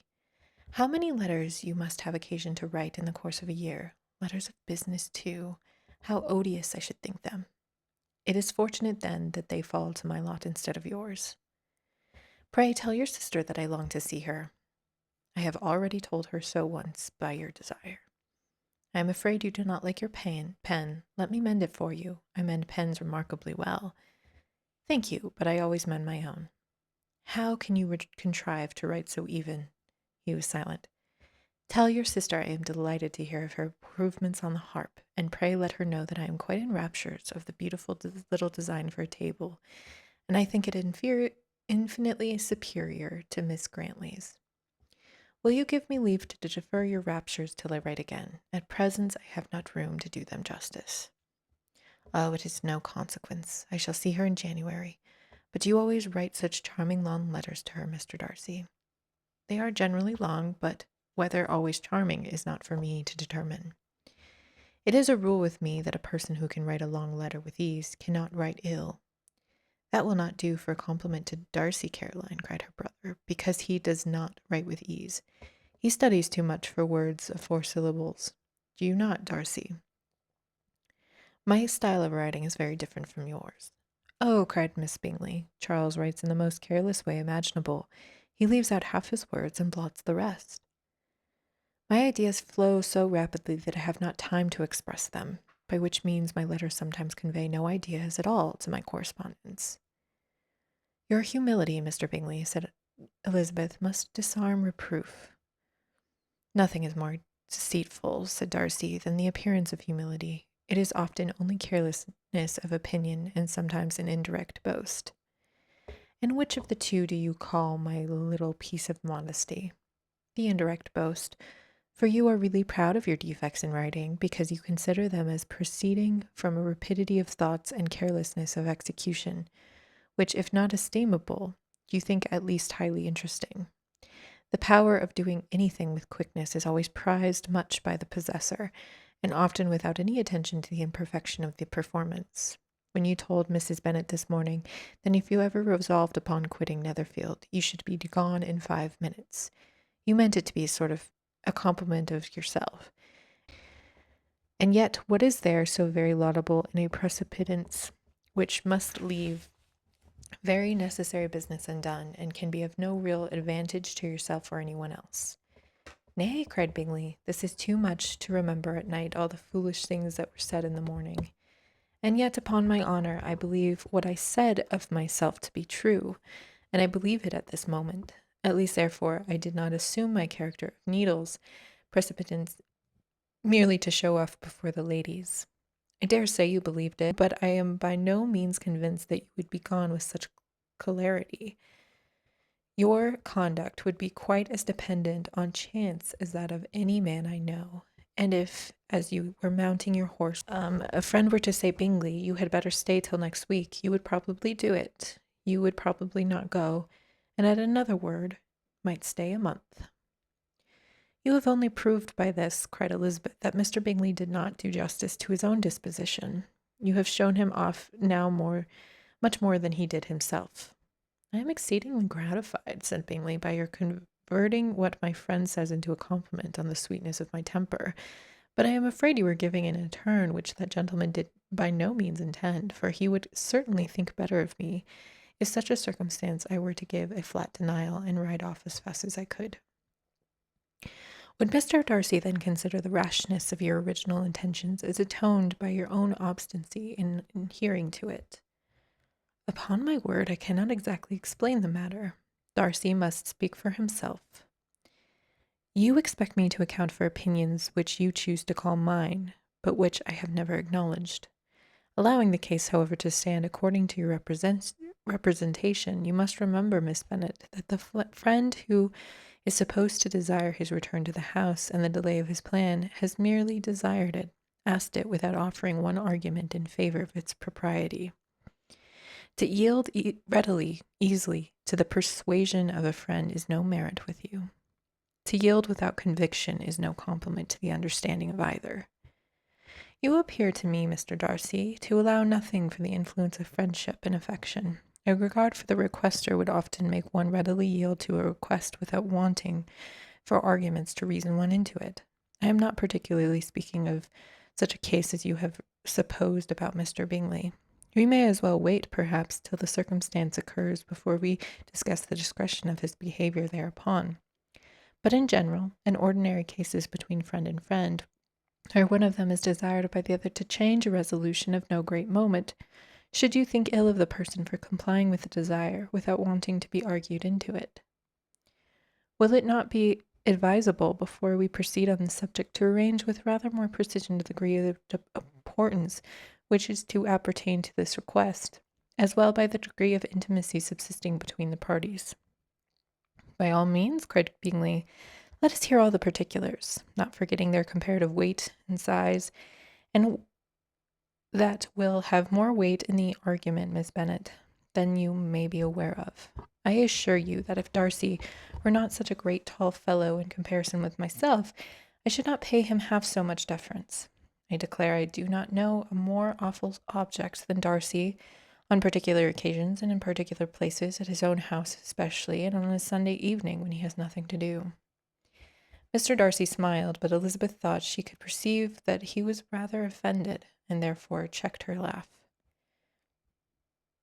Miss Bingley warmly resented the indignity he had received in an exposition with her brother for talking such nonsense. I see your design, Bingley, said his friend. You dislike an argument, and want to silence this. Perhaps I do. Arguments are too much like disputes. If you and Miss Bennet will defer yours till I am out of the room, I shall be very thankful, and then you may say whatever you like of me. Whatever you ask, said Elizabeth, is no sacrifice on my side, and Mr. Darcy had much better finish his letter. Mr. Darcy took her advice and did finish his letter. When that business was over, he applied to Miss Bingley and Elizabeth for an indulgence of some music. Miss Bingley moved with some alacrity to the pianoforte, and after a polite request that Elizabeth would lead the way, which the other as politely and more earnestly negatived, she seated herself. Mrs. Hurst sang with her sister, and while they were thus employed, Elizabeth could not help observing, as she turned over some music books that lay on the instrument, how frequently Mr. Darcy's eyes were fixed on her. She hardly knew how to suppose that she could be an object of admiration to so great a man, and yet that he should look at her because he disliked her was still more strange. She could only imagine, however, at last, that she drew his notice because there was something more wrong and reprehensible, according to his ideas of right, than in any other person present. The supposition did not pain her. She liked him too little to care for his approbation. After playing some Italian songs, Miss Bingley varied the charm by a lively Scotch air, and soon afterwards Mr. Darcy, drawing near Elizabeth, said to her, "Do not you feel a great inclination, Miss Bennet, to seize such an opportunity of dancing a reel?" She smiled, but made no answer. He repeated the question with some surprise at her silence. "Oh," said she, "I heard you before, but I could not immediately determine what to say in reply. You wanted me, I know, to say yes, that you might have the pleasure of despising my taste, but I always delight in overthrowing those kinds of schemes, and cheating a person of their premeditated contempt. I have therefore made up my mind to tell you that I do not want to dance a reel at all, and now despise me if you dare." "Indeed, I do not dare." Elizabeth, having rather expected to affront him, was amazed at his gallantry, but there was a mixture of sweetness and archness in her manner, which made it difficult for her to affront anybody. And Darcy has never been so bewitched by any woman as he was by her. He really believed that, were it not for the inferiority of her connections, he should be in some danger. Miss Bingley saw or suspected enough to be jealous, and her great anxiety for the recovery of her dear friend Jane received some assistance from her desire of getting rid of Elizabeth. She often tried to provoke Darcy into disliking her guest by talking of their supposed marriage, and planning his happiness in such an alliance. "I hope," said she, as they were walking together in the shrubbery the next day, "you will give your mother-in-law a few hints when this desirable event takes place as to the advantage of holding her tongue, and if you can compass it, do cure the younger girls of running after officers, and if I may mention so delicate a subject, endeavor to check that little something bouldering on conceit and impertinence which your lady possesses. Have you anything else to propose for my domestic felicity? Oh, yes, do let the portraits of your uncle and Aunt Phillips be placed in the gallery at Pemberley. Put them next to your great uncle, the judge. They are in the same profession, you know, only in different lines. As for your Elizabeth's picture, you must not have it taken, for what painter could do justice to those beautiful eyes? It would not be easy, indeed, to catch their expression, but the color and shape and the eyelashes, so remarkably fine, might be copied." At the moment they were met from another walk by Mrs. Hurst and Elizabeth herself. "Did not know that you intended to walk," said Miss Bingley in some confusion, lest they had been overheard. "You used us abominably ill," answered Mrs. Hurst, running away without telling us that you were coming out. Then, taking the disengaged arm of Mr. Darcy, she left Elizabeth to walk by herself. The path just admitted 3. Mr. Darcy felt their rudeness and immediately said, "This walk is not wide enough for our party. We had better go into the avenue." But Elizabeth, who had not the least inclination to remain with them, laughingly answered, "No, no, stay where you are. You are charmingly grouped and appear to uncommon advantage. The picturesque would be spoilt by admitting a fourth. Goodbye." She then ran gaily off, rejoicing as she rambled about in the hope of being at home again in a day or 2. Jane was already so much recovered as to attend, leaving her room for a couple of hours that evening. Chapter 11. When the ladies removed after dinner, Elizabeth ran up to her sister, and seeing her well guarded from cold, attended her into the drawing-room, where she was welcomed by her 2 friends with many professions of pleasure, and Elizabeth had never seen them so agreeable as they were during the hour which passed before the gentlemen appeared. Their powers of conversation were considerable. They could describe an entertainment with accuracy, relate an anecdote with humor, and laugh at their acquaintance with spirit. But when the gentlemen entered, Jane was no longer the first object. Miss Bingley's eyes were instantly turned towards Darcy, and she had something to say to him before he had advanced many steps. He addressed himself to Miss Bennet with a polite congratulation. Mr. Hurst also made her a slight bow, and said he was very glad, but diffuses and warmth remained for Bingley's salutation. He was full of joy and attention. The first half hour was spent in piling up the fire, lest she should suffer from the change of room, and she removed at his desire, but to the other side of the fireplace, that she might be further from the door. He then sat down by her and talked scarcely to anyone else. Elizabeth, at work in the opposite corner, saw it all with great delight. When tea was over, Mr. Hurst reminded his sister-in-law of the card table, but in vain.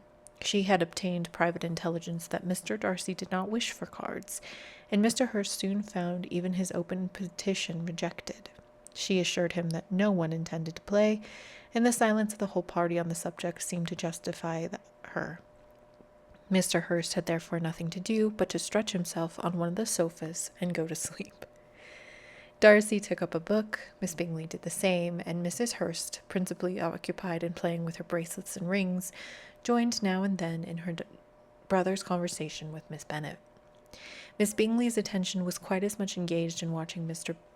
Darcy's progress through his book as in reading her own, and she was perpetually either making some inquiry or looking at his page. She could not win him, however, to any conversation. He merely answered her question and read on. At length, quite exhausted by the attempt to be amused with her own book, which she had only chosen because it was the second volume of his, she gave a great yawn and said, "How pleasant it is to spend an evening in this way. I declare, after all, there is no enjoyment like reading. How much sooner one tires of anything than of a book. When I have a house of my own, I shall be miserable if I have not an excellent library." No one made any reply. She then yawned again, threw aside her book, and cast her eyes round the room in quest for some amusement. When hearing her brother mentioning a ball to Miss Bennet, she turned suddenly towards him and said, "By the by, Charles, are you really serious in meditating a dance at Netherfield? I would advise you, before you determine on it, to consult the wishes of the present party. I am much mistaken if there are not some among us to whom a ball would be rather a punishment than a pleasure." "If you mean Darcy," cried her brother, "he may go to bed if he chooses before it begins. But as for the ball, it is quite a settled thing, and as soon as Nicholas has made white soup enough, I shall send round my cards." "I should like balls infinitely better," she replied, "if they had carried on a different manner. But that is something insufferably tedious in the usual process of such a meeting. It would surely be much more rational if conversation instead of dancing were made the order of the day." "Much more rational, my dear Caroline, I dare say, but it would not be near so much like a ball." Miss Bingley made no answer, and soon afterwards she got up and walked about the room. Her figure was elegant, and she walked well, but Darcy, at whom it was all aimed, was still inflexibly studious. In the desperation of her feeling, she resolved on one effort more, and turning to Elizabeth, said, "Miss Eliza Bennet, let me persuade you to follow my example and take a turn about the room. I assure you it is very refreshing in sitting so long in one attitude." Elizabeth was surprised, but agreed to it immediately. Miss Bingley succeeded no less in the real object of her civility. Mr. Darcy looked up. He was as much awake to the novelty of attention in that quarter as Elizabeth herself could be, and unconsciously closed his book. He was directly invited to join their party, but he declined, observing that he could imagine but two motives for the choosing to them would interfere. What could he mean? She was dying to know what could be his meaning, and asked Elizabeth whether she could at all understand him. "Not at all," was her answer, "but depend upon it, he means to be severe on us, and our surest way of disappointing him will be to ask nothing about it." Miss Bingley, however, was incapable of disappointing Mr. Darcy in anything, and persevered, therefore, in requiring an explanation of his two motives. "I have not the smallest objection to explaining them," said he, as soon as she allowed him to speak. "You either choose this method of passing the evening because you are in each other's confidence, and have secret affairs to discuss, or because you are conscious that your figures appear to the greatest advantage in walking. If the first, I would be completely in your way, and if the second, I can admire you much better as I sit by the fire." "Oh, shocking!" cried Miss Bingley. "I never heard anything so abominable. How shall we punish him for such a speech?" "Nothing so easy, if you have but the inclination," said Elizabeth. "We can all plague and punish one another. Tease him, laugh at him, imitate as you are. You must know how it is to be done." "But upon my honor I do not. I do assure you that my intimacy has not yet taught me that. tease calmness of manner and presence of mind. No, no. Feel he may defy us there. And as to laughter, we will not expose ourselves, if you please, by attempting to laugh without a subject. Mr. Darcy may hug himself. Mr. Darcy is not to be laughed at, cried Elizabeth. That is an uncommon advantage, and uncommon I hope it will continue. For it would be great loss to me, to have many such acquaintances. I dearly love to laugh. Miss Bingley, said he, has given me more credit than can be. The wisest and the best of men, nay, the wisest and best of their actions, may be rendered ridiculous by a person whose first object in life is a joke. Certainly, replied Elizabeth. There are such good people, and I hope I am not one of them. I hope I never ridicule what is wise and good. Follies and nonsense, whims and inconsistencies do divert me, I own, and I laugh at them whenever I can. But these, I suppose, are precisely what you are without. Perhaps that is not possible for anyone, but it has been the study of my life to avoid those weaknesses which often expose a strong understanding to ridicule, such as vanity and pride. Yes, vanity is a weakness indeed, but pride, where there is a real superiority of mind, pride will be always under good regulation. Elizabeth turned away to hide a smile. Your examination of Mr. Darcy is over, I presume, said Miss Bingley. And pray, what is the result? I am perfectly convinced by it that Mr. Darcy has no defect. He owns it himself without disguise. No, said Darcy. I have made no such pretension. I have faults enough, but they are not, I hope, of understanding. My temper I dare not vouch for. It is, I believe, too little yielding, certainly too little for their convenience of the world. I cannot forget the follies and vices of others so soon as I ought, nor their offenses against myself. My feelings are not puffed about with every attempt to move them. My temper would perhaps be called resentful. My good opinion, once lost, is lost forever. That is a failing indeed, cried Elizabeth. Implacable resentment is a shade in a character. But you have chosen your fault well. I really cannot laugh at that. You are safe from me. There is, I believe, in every disposition a tendency to some particular evil, a natural defect which not even the best education can overcome. And your defect is to hate everybody? And yours, he replies with a smile, is willfully to misunderstand them. Do let us have a little music, cried Miss Bingley, tired of conversation in which she had no share. Louisa, you will not mind me waking Mr. Hurst? Her sister had not the smallest objection, and the pianoforte was opened, and Darcy, after a few minutes' recollection, was not sorry for it. He began to feel the danger of paying Elizabeth too much attention. Chapter 12. In consequence of an agreement between the sisters, Elizabeth wrote the next morning to their mother to beg that the carriage might be sent for them in the course of the day. But Mrs. Bennet, who had calculated on her daughters remaining in Netherfield till the following Tuesday, which would exactly finish Jane's week, could not bring herself to receive them with pleasure before. Her answer, therefore, was not propitious, at least not to Elizabeth's wishes, for she was impatient to get home. Mrs. Bennet sent them a word that they could not possibly have the carriage before Tuesday, and in her postscript it was added that if Mr. Bingley and his sister pressed them to stay longer, she could spare them very well. Against staying longer, however, Elizabeth was positively resolved, nor did she much expect it would be asked, and fearful, on the contrary, of being considered as intruding themselves needlessly long, and urged Jane to borrow Mr. Bingley's carriage immediately. And at length it was settled that their original design of leaving Netherfield that morning should be mentioned and the request made. The communication excited many professions of concern, and enough was said to wishing them to stay at least till the following day to work on Jane, and till the morrow their going was deferred. Miss Bingley was then sorry that she had proposed the delay, for her jealousy and dislike of one sister much exceeded her affection of the other. The master of the house heard with real sorrow that they were to go so soon, and repeatedly tried to persuade Miss Bennet that it would not be safe for her, that she was not enough recovered. But Jane was firm where she felt herself to be right. To Mr. Darcy, it was welcome intelligence. Elizabeth has been at Netherfield long enough. She attracted him more than he liked, and Miss Bingley was uncivil to her and more teasing than usual to himself. He's wisely resolved to be particularly careful that no sign of admiration should now escape him, nothing that would elevate her with the hope of influencing his felicity, sensible that if such an idea had been suggested, his behavior during the last day must have material weight in confirming or crushing it.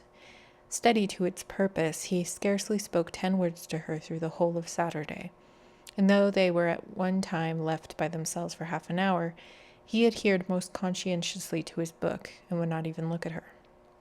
On Sunday, after morning service, the separation, so agreeable to almost all, took place. Miss Bingley's civility to Elizabeth increased at last very rapidly, as well as her affection for Jane. And when they parted, after assuring the latter of the pleasure it would always give her to see either at Longbourn or Netherfield, and embracing her most tenderly, she even shook hands with the former. Elizabeth took leave of the whole party in the liveliest of spirits. They were not welcomed home very cordially by their mother. Mrs. Bennet wondered at their coming, and thought them very wrong to give so much trouble, and was sure Jane would have caught a cold again. But their father, though very laconic in his expression of pleasure, was really glad to see them. He had felt their importance in the family circle. The evening conversation, which they were all assembled, had lost much of its animation and almost all its sense by the absence of Jane and Elizabeth. They found Mary, as usual, deep in the study of thorough bass and human nature, and had some extracts to admire and some new observations of threadbare morality to listen to. Catherine and Lydia had information for them on a different sort. Much have been done, and much has been said in the regiment since the preceding Wednesday. Several of the officers had dined lately with their uncle. A private had been flogged, and it had actually been hinted that Colonel Foster was going to be married. Chapter 13.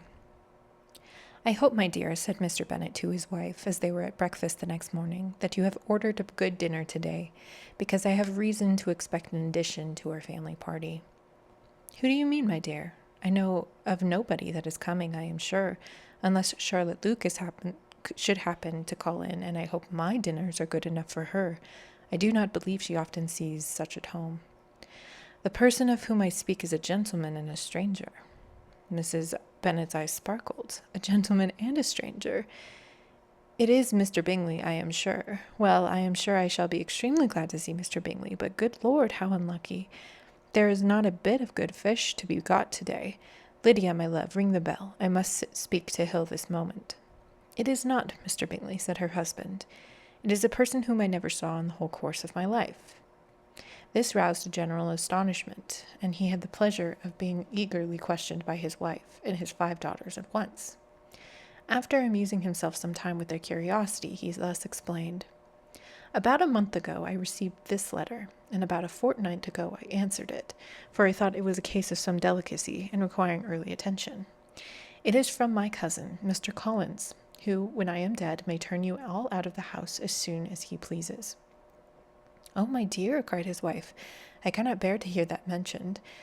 Pray do not talk of that odious man. I do think it is the hardest thing in the world that your estate should be entailed away from your own children, and I am sure, if I had been you, I should have tried long ago to do something or other about it.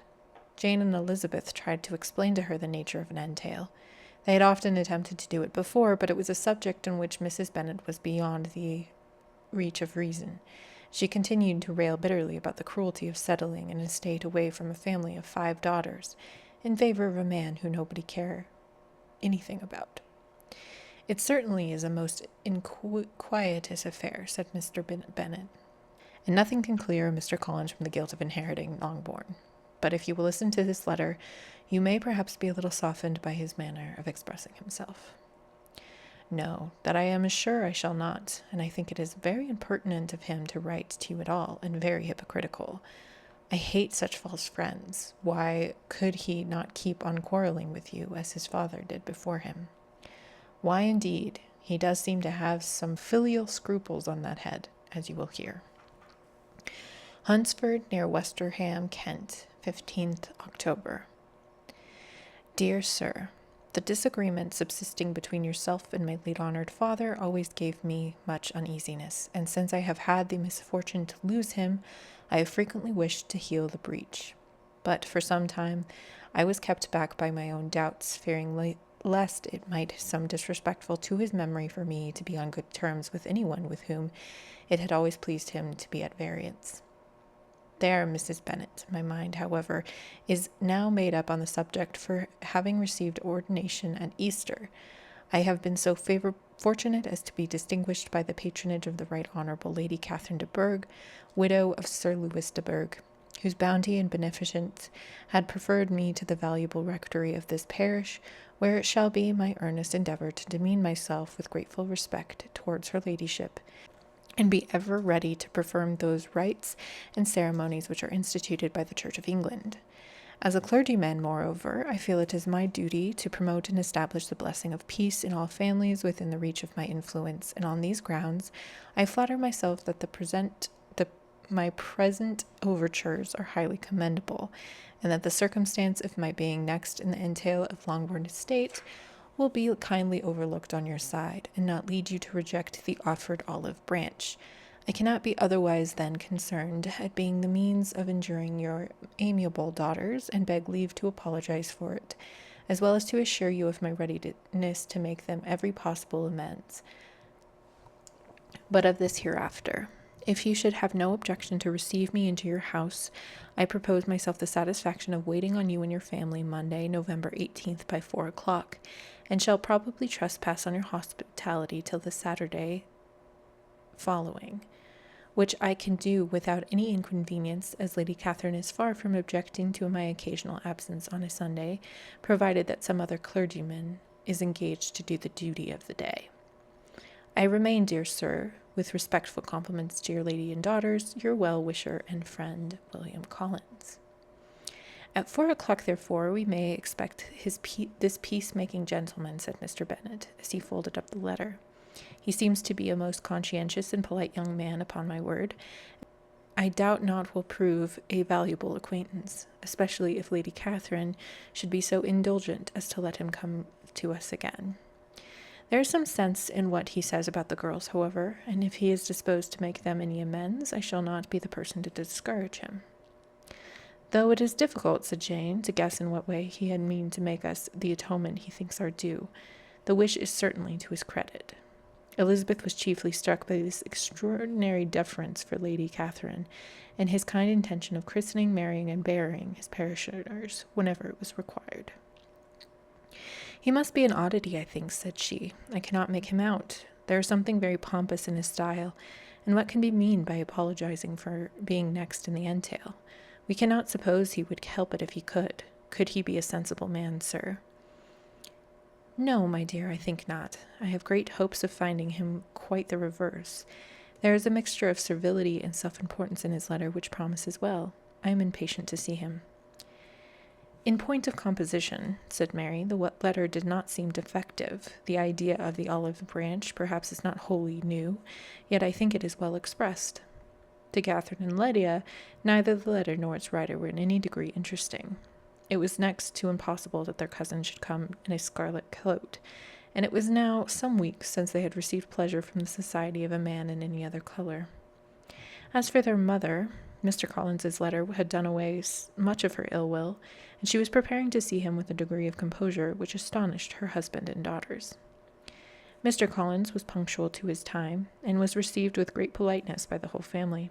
Mr. Bennet indeed said little, but the ladies were ready enough to talk, and Mr. Collins seemed neither in need of encouragement nor inclined to be silent himself. He was a tall, heavy-looking young man of 25. His air was grave and stately, and his manners were very formal.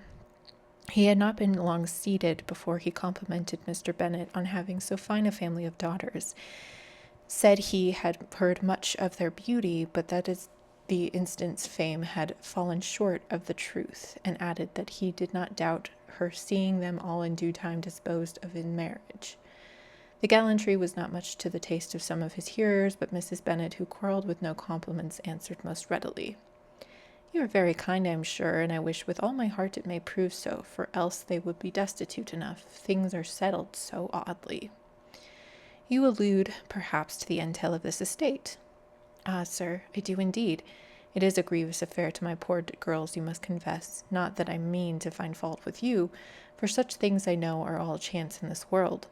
There is no knowing how estates will go when once they came to be entailed. I am very sensible, madam, of the hardship of my fair cousins, and could say much on the subject, but that I am cautious of appearing forward and precipitate. But I can assure the young ladies that I come prepared to admire them. At present I will not say more, but perhaps when we are better acquainted. He was interrupted by a summons to dinner, and the girls smiled at each other. They were not the only objects of Mr. Collins's admiration. The hall, the dining room, and all its furniture were examined and praised, and his commendation of everything would have touched Mrs. Bennet's heart but for the modifying supposition of his viewing it all as his own future property. The dinner, too, in turn, was highly admired, and he begged to know which of his fair cousins the excellency of his cooking was owing. But he was set right there by Mrs. Bennet, who assured him with some asperity that they were very well able to keep a good cook, and that her daughters had nothing to do in the kitchen. He begged pardon for having displeased her.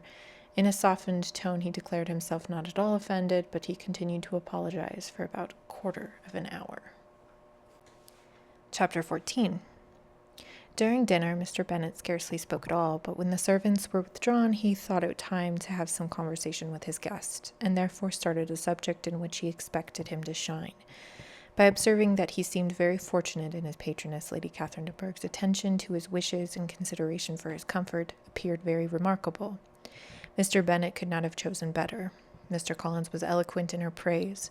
The subject elevated him to more than usual solemnity of manner, and with a more important aspect he protested that he had never in his life witnessed such behavior in a person of rank, such affability and condescension as he had himself experienced from Lady Catherine.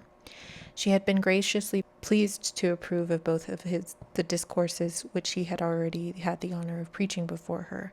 She had also asked him twice to dine at Rosings, and had sent for him only the Saturday before to make up for a pool of quadrille in the evening. Lady Catherine was reckoned proud by many people he knew, but he had never seen anything but affability in her. She had always spoken to him as she would to any other gentleman. She made not the smallest objection to joining in the society of the neighborhood, nor to his leaving the parish occasionally for a week or two, to visit his relations. She had even condescended to advise him to marry as soon as he could, provided he chose with discretion, and had once paid him a visit in his humble patronage, where she had perfectly approved all the alterations he had been making, and had the vouchsafe to suggest some herself, some shelves in the closet upstairs. "That is all very proper and civil, I am sure," said Mrs. Bennet, "and I dare say she is a very agreeable woman. It is a pity that great ladies in general are not more like her. Does she live near you, sir?" "The garden in which stands my humble abode is separated only by a lane from Rosings Park, her ladyship's residence." "I think you said she was a widow, sir. Has she had any family?" "She has only one daughter, the heiress of Rosings, and a very extensive property." "Ah," said Mrs. Bennet, shaking her head, "then she is better off than many girls. And what sort of young lady is she? Is she handsome?" "She is a most charming young lady indeed. Lady Catherine herself says that, in point of true beauty, Miss de Bourgh is far superior to the handsomeness of her sex. She is unfortunately of a sickly constitution, which has prevented her from making that progress in many accomplishments which she could have otherwise failed of, as I am informed by the lady who superintended her education, who still resides with them. But she is perfectly amiable, and often consents to drive by my humble abode in her little phaeton and ponies." "Has she been presented? I do not remember her name among the ladies at court." "Her indifferent state of health unhappily prevents her from being in town, and by that means, as I told Lady Catherine one day, has deprived the British court of its brightest ornaments. Her ladyship seemed pleased with the idea, and you may imagine that I am happy on every occasion to offer those little delicate compliments which are always acceptable to ladies. I have more than once observed to Lady Catherine that her charming daughter seemed born to be a duchess, and that the most elevated rank, instead of giving her consequence, would be adorned by her. These are the kind of little things which please her ladyship, and it is a sort of attention which I conceive myself particularly bound to pay. You judge very properly, said Mr. Bennet, and it is happy of you that you possess the talent of flattering with delicacy. May I ask whether these pleasing attentions proceed from the impulse of the moment, or are the result of previous study? They arise chiefly from what is passing at the time, and though I sometimes amuse myself with suggesting and arranging these little elegant compliments as many be adapted to ordinary occasions, I always wish to give them as unstudied an air as possible. Mr. Bennet's expectations were fully answered. His cousin was as absurd as he had hoped, and he listened to him with the keenest enjoyment, maintaining at the same time the most resolute composure of countenance, and except in an occasional glance at Elizabeth, requiring no partner in his pleasure. By tea time, however, the dose has been enough, and Mr. Bennet was glad to take his guest into the drawing-room again, and when tea was over, glad to invite him to read aloud to the ladies. Mr. Collins readily assented, and a book was procured, but on beholding it, for everything announced it to be from a circulating library, he started back and, begging pardon, protested that he never read novels. Kitty stared at him, and Lydia exclaimed. Other books were produced, and after some deliberation he chose Fordyce's Sermons. Lydia gaped as he opened the volume, and before he had, with very monotonous solemnity, read 3 pages, she interrupted him with, "Do you know, Mamma, that my Uncle Phillips talks of turning away Richard, and if he does, Colonel Foster will hire him? My aunt told me so herself on Saturday. I shall walk to Meryton tomorrow to hear more about it, and to ask when Mr. Denny comes back from town." Lydia was bid by her 2 eldest sisters to hold her tongue, but Mr. Collins, much offended, laid aside the book and said, "I have often observed how little young ladies are interested by books of a serious stamp, though written solely for their benefit. It amazes me, I confess, for certainty, there can be nothing so advantageous for them as instruction, but I will no longer importune my young cousin." Then, turning to Mr. Bennet, he offered him as an antagonist at backgammon. Mr. Bennet accepted the challenge, observing that he acted very wisely in leaving the girls to their own trifling amusements. Mrs. Bennet and her daughter apologized most civilly for Lydia's interruption, and promised that it should not occur again, and if he would resume his book. But Mr. Collins, after assuring them that he bore his young cousin no ill will, and should never resent her behavior as any affront, seated himself at another table with Mr. Bennet, and prepared for backgammon. Chapter 15. Mr. Collins was not a sensible man, and the deficiency of nature has been but little assisted by education or society, the greatest part of his life having been spent under the guidance of an illiterate and miserly father, and though he belonged to one of the universities, he had merely kept the necessary terms without forming at it any useful acquaintance. The subjection in which his father had brought him up had given him originally great humility of manner, but it was now a great deal counteracted by the self-conceit of a weak head, living in retirement, and the consequential feelings of early and unexpected prosperity. A fortunate chance had recommended him to Lady Catherine de Bourgh, when the living of Hunsford was vacant, and the respect which he felt for his high rank, and her veneration for her as his patroness, mingling with a very good opinion of himself, of his authority as a clergyman, and his right as a rector, made him altogether a mixture of pride and obsequiousness, self-importance and humility. Having now a good house with a very sufficient home, he intended to marry, and in seeking a reconciliation with the Longbird family, he had a wife in view, as he meant to choose one of the daughters if he found them as handsome and amiable as they were represented by common report. This was his plan of amends, of atonement, for inheriting their father's estate, and he thought it an excellent one, full of eligibility and suitableness, and excessively generous and disinterested on his own part. His plan did not vary on seeing him. Miss Bennet's lovely face confirmed his views, and established all the strictness of notions of what was due to seniority, and for the first evening she was his settled choice. The next morning, however, made an alteration, for a quarter of an hour's tete-a-tete with Mrs. Bennet before breakfast, a conversation beginning with the parsonage house and leading naturally to the avowal of his hopes, and a mistress might be found for it at Longbourn, produced from her, amid very complacent smiles and general encouragement, a caution against the very Jane he had fixed on. As to her younger daughters, she could not take upon her to say, she could not positively answer, but she did not know of any prepossession. Her eldest daughter she must just mention. She felt it incumbent of her to hint was likely to be very soon engaged. Mr. Collins had only to change from Jane to Elizabeth, and it was soon done while Mrs. Bennet was stirring the fire. Elizabeth, equally next to Jane in birth and beauty, succeeded her, of course. Mrs. Bennet treasured up the hint and trusted that she might soon have 2 daughters married, and the man whom she could not bear to speak of the day before was now high in her good graces. Lydia's intention of walking to Meryton was not forgotten. Every sister except Mary agreed to go with her, and Mr. Collins was to attend them at the request of Mr. Bennet, who was most anxious to get rid of him and have his library to himself. For thither Mr. Collins had followed him after breakfast, and there he would continue nominally engaged with one of the largest folios in his collection, but really talking to Mr. Bennet with little cessation of his house and garden at Hunsford. Such doing discomposed Mr. Bennet exceedingly. In his library he had always sure of leisure and tranquillity, and though prepared, as he told Elizabeth, to meet with folly and conceit in every other room of the house, he was used to be free from there. His civility, therefore, was most prompt in inviting Mr. Collins to join his daughters in their walk, and Mr. Collins, being in fact much better fitted for a walker than a reader, was extremely pleased to close his large book and go.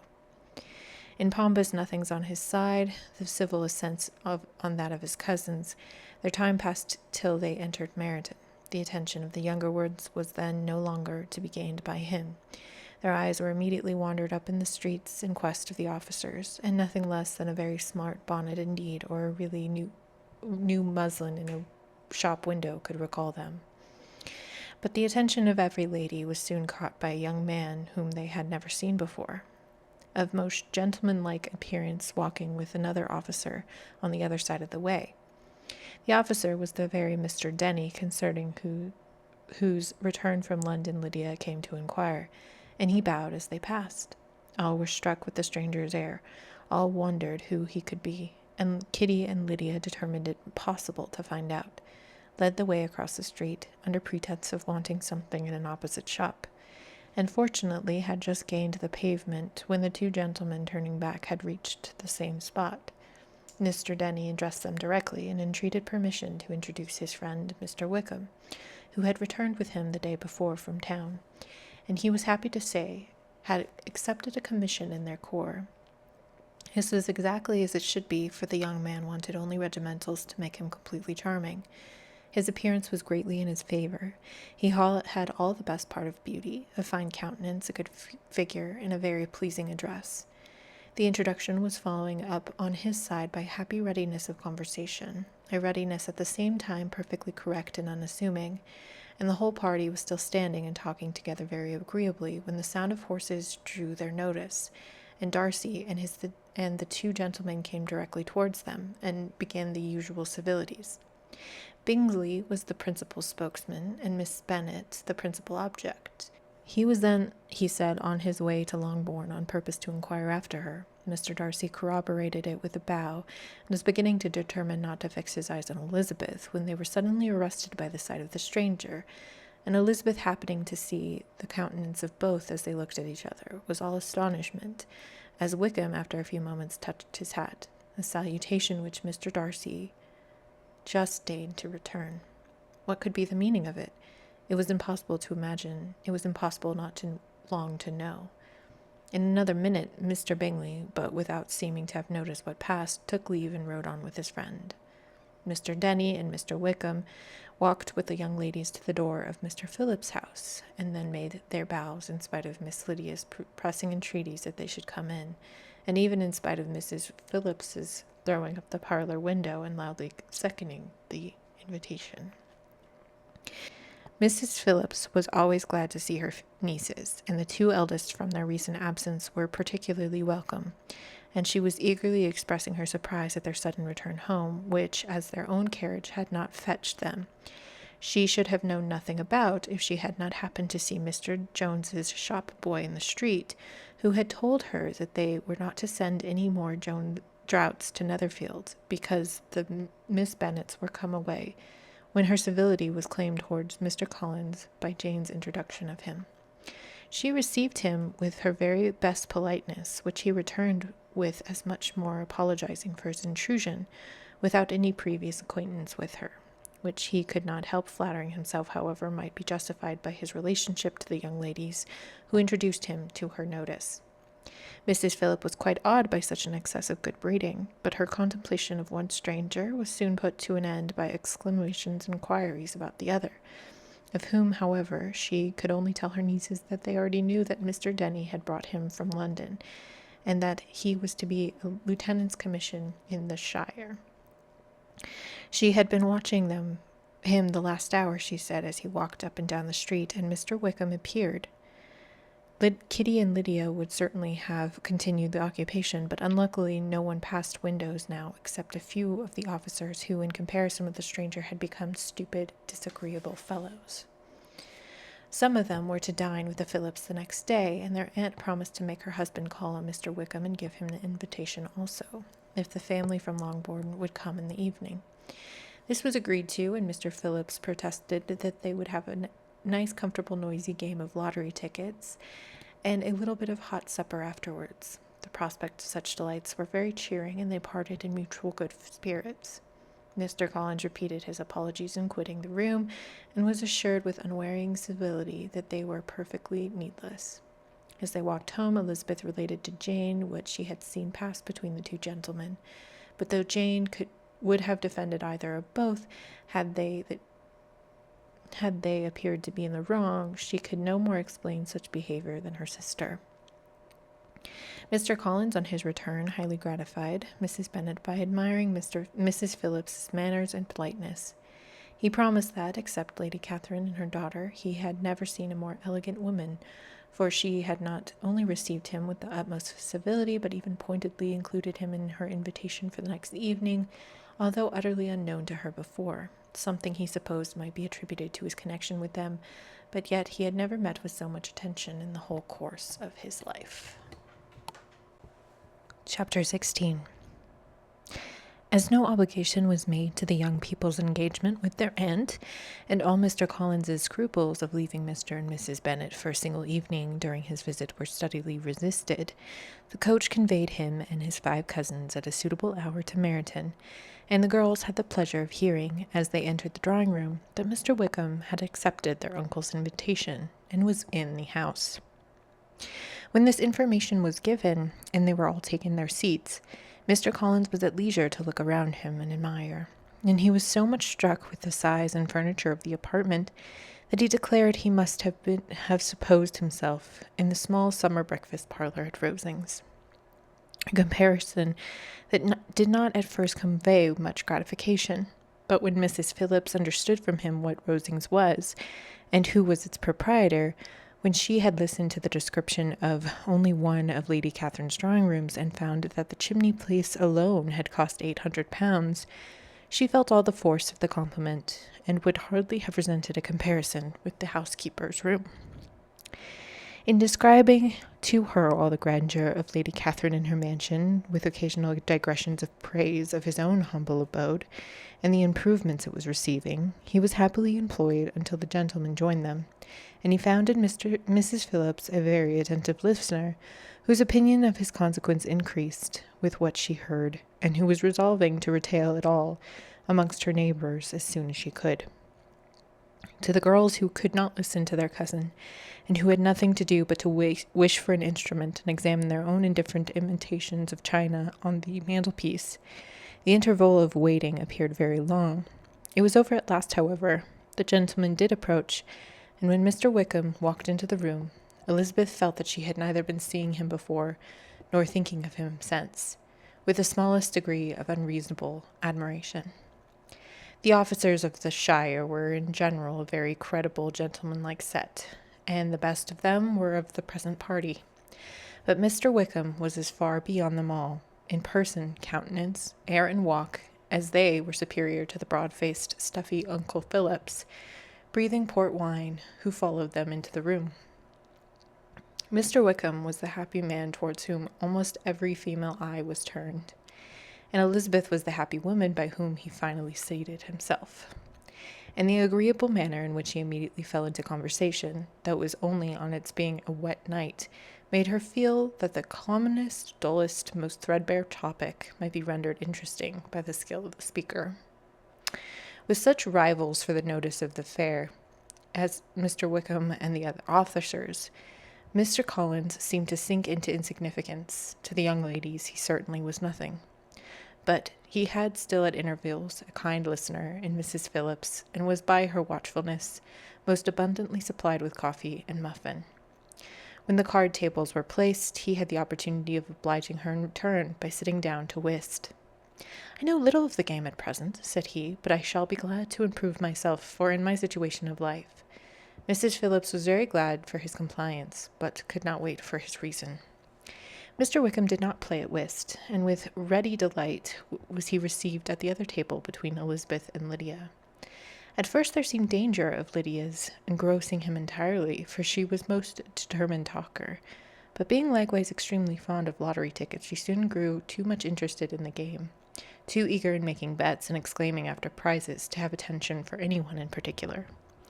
Allowing for the common demands of the game, Mr. Wickham was therefore at leisure to talk to Elizabeth, and she was very willing to hear him, though what she chiefly wished to hear she could not hope to be told, the history of his acquaintance with Mr. Darcy.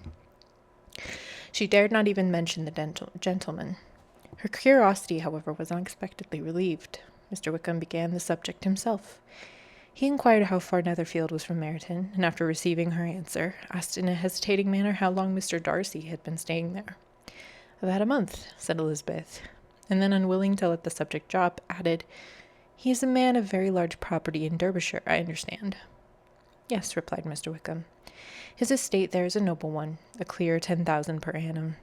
You could not have met with a person more capable of giving you certain information on that head than myself, for I have been connected with his family in a particular manner from my infancy."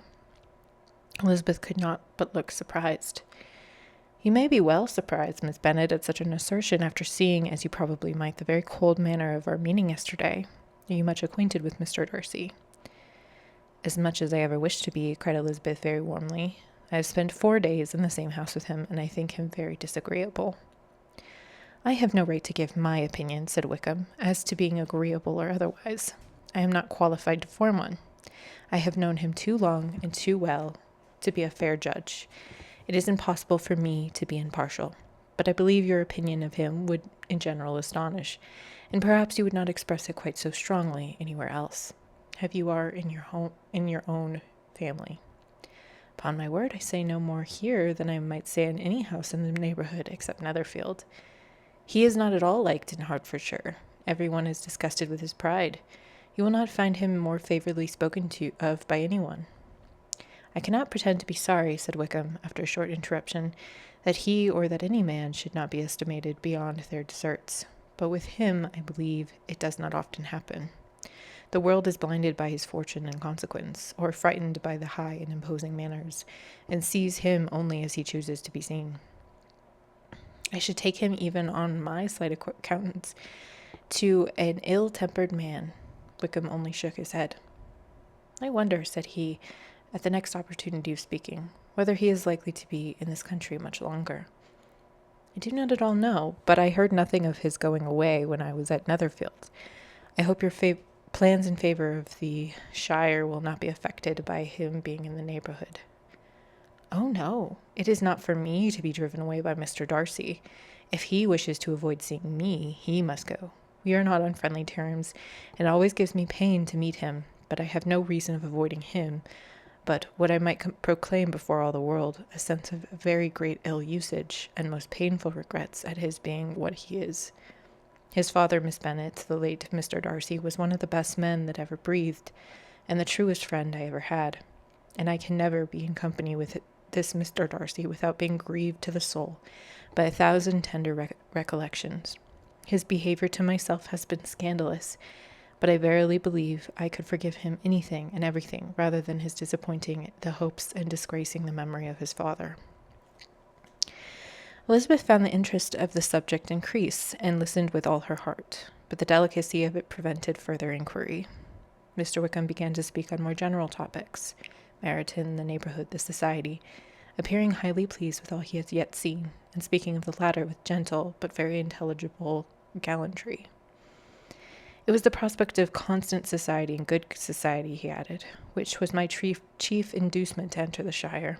I knew it to be a most respectful, agreeable corps, and my friend Denny tempted me further by his account of their present quarters, and the very great attentions and excellent acquaintances Meryton had procured them.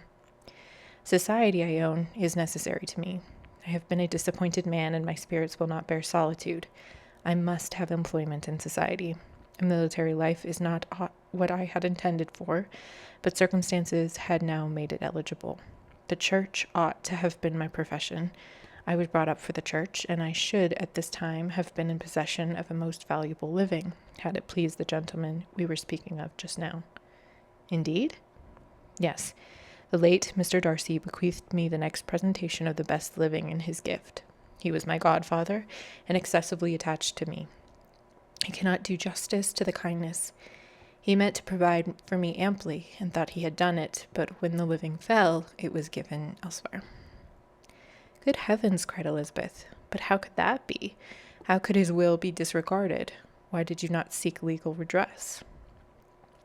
There was just such an informality in the terms of the bequest as to give me no hope from the law.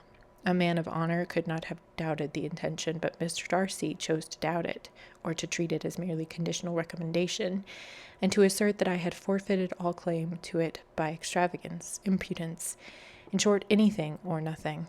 Certain it is that the living became vacant 2 years ago, exactly as I was at age to hold it, and that it was given to another man. And no less certain it is that I cannot accuse myself of having really done anything to deserve to lose it. I have a warm, unguarded temper, and I may have spoken my opinion of him and to him too freely. I can recall nothing worse, but the fact is that we are very different sort of men, and that he hates me. This is quite shocking. He deserves to be publicly disgraced. Some time or other he will be, but it shall not be by me. Till I can forget his father, I can never defy or expose him. Elizabeth honored him for such his feelings, and thought him handsomer than ever, as he expressed them. But what, said she after a pause, can have been his motive? What can have induced him to behave so cruelly? A thorough determined dislike of me, a dislike which I cannot but attribute to some measure to jealousy. Had the late Mr. Darcy liked me less, his son might have borne with me better. But his father's uncommon attachment to me irritated him, I believe, very early in the life. He had not a temper to bear the sort of competition in which we stood, the sort of preference which was often given to me. I had not thought Mr. Darcy so bad as this, though I have never liked him. I had not thought so very ill of him. I had supposed him to be despising his fellow creatures in general, but did not suspect him of descending to such malicious revenge, such injustice, such inhumanity as this. After a few minutes' reflection, however, she continued, I do remember his boasting one day at Netherfield of the implacability of his resentments, of his having an unforgiving temper. His disposition must be dreadful. I will not trust myself on the subject, replied Wickham. I can hardly be just to him. Elizabeth was again deep in thought, and after a time exclaimed, to treat in such a manner the godson, the friend, the favorite of his father. She could have added, a young man, too, like you, whose very countenance may vouch for your being amiable. But she contented herself with, and one, too, who had probably been his companion from childhood, connected together, as I think you said, in the closest manner. We were born in the same parish, within the same park. The greatest part of our youth was passed together, inmates of the same house, sharing the same amusements, objects of the same parental care. My father began life in the profession which your uncle, Mr. Phillips, appears to do so much credit to. But he gave up everything to be of use to the late Mr. Darcy, and devoted all his time to the care of Pemberley property. He was most highly esteemed by Mr. Darcy, a most intimate, confidential friend. Mr. Darcy often acknowledged him to be under the greatest obligations to my father's active superintendence, and when immediately before my father's death, Mr. Darcy gave him a voluntary promise of providing for me. I am convinced that he felt it to be as much a debt of gratitude to him as of affection to myself. How strange, cried Elizabeth. How abominable. I wonder what the very pride of this Mr. Darcy has not made him just to you, if from no better motive that he should not have been too proud to be honest, for dishonesty I must call it. It is wonderful, replied Wickham, for almost all his actions may be traced to pride, and pride had often been his best friend. It has connected him nearer with virtue than with any other feeling, but we are none of us consistent, and in his behavior to me there were stronger impulses even than pride. Can such abominable pride as his have ever done him good? Yes, it has often led him to be liberal and generous, to give his money freely, to display hospitality, to assist his tenants and relieve the poor.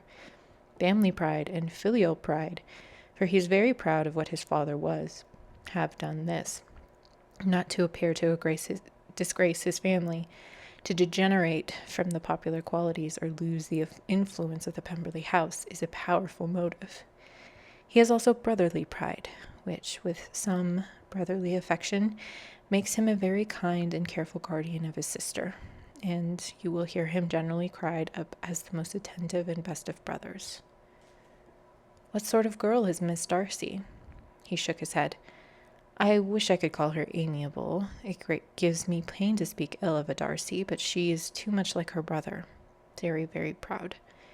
As a child, she was affectionate and pleasing and extremely fond of me, and I have devoted hours and hours to her amusement, but she is nothing to me now. She is a handsome girl, about 15 or 16, and I understand highly accomplished. Since her father's death, her home has been London, where a lady lives with her, and superintends her education. After many pauses and many trials of other subjects, Elizabeth could not help reverting once more to the first and saying, I am astonished at his intimacy with Mr. Bingley. How can Mr. Bingley, who seems good humour itself, and is, I really believe, truly amiable, be in friendship with such a man? How can they suit each other? Do you know Mr. Bingley? Not at all. He is a sweet-tempered, amiable, charming man. He cannot know what Mr. Darcy is. Probably not, but Mr. Darcy can please where he chooses. He does not want abilities. He can be conversable companion if he thinks it's worth his while. Among those who are at all his equals in consequence, he is a very different man from when he is to the less prosperous. His pride never deserts him, but with the rich he is liberal-minded, just, sincere, rational, honorable, and perhaps agreeable, allowing something for fortune and figure. The whist party soon afterwards breaking up, the players gathered round the other table, and Mr. Collins took the station between his cousin Elizabeth and Mrs. Phillips.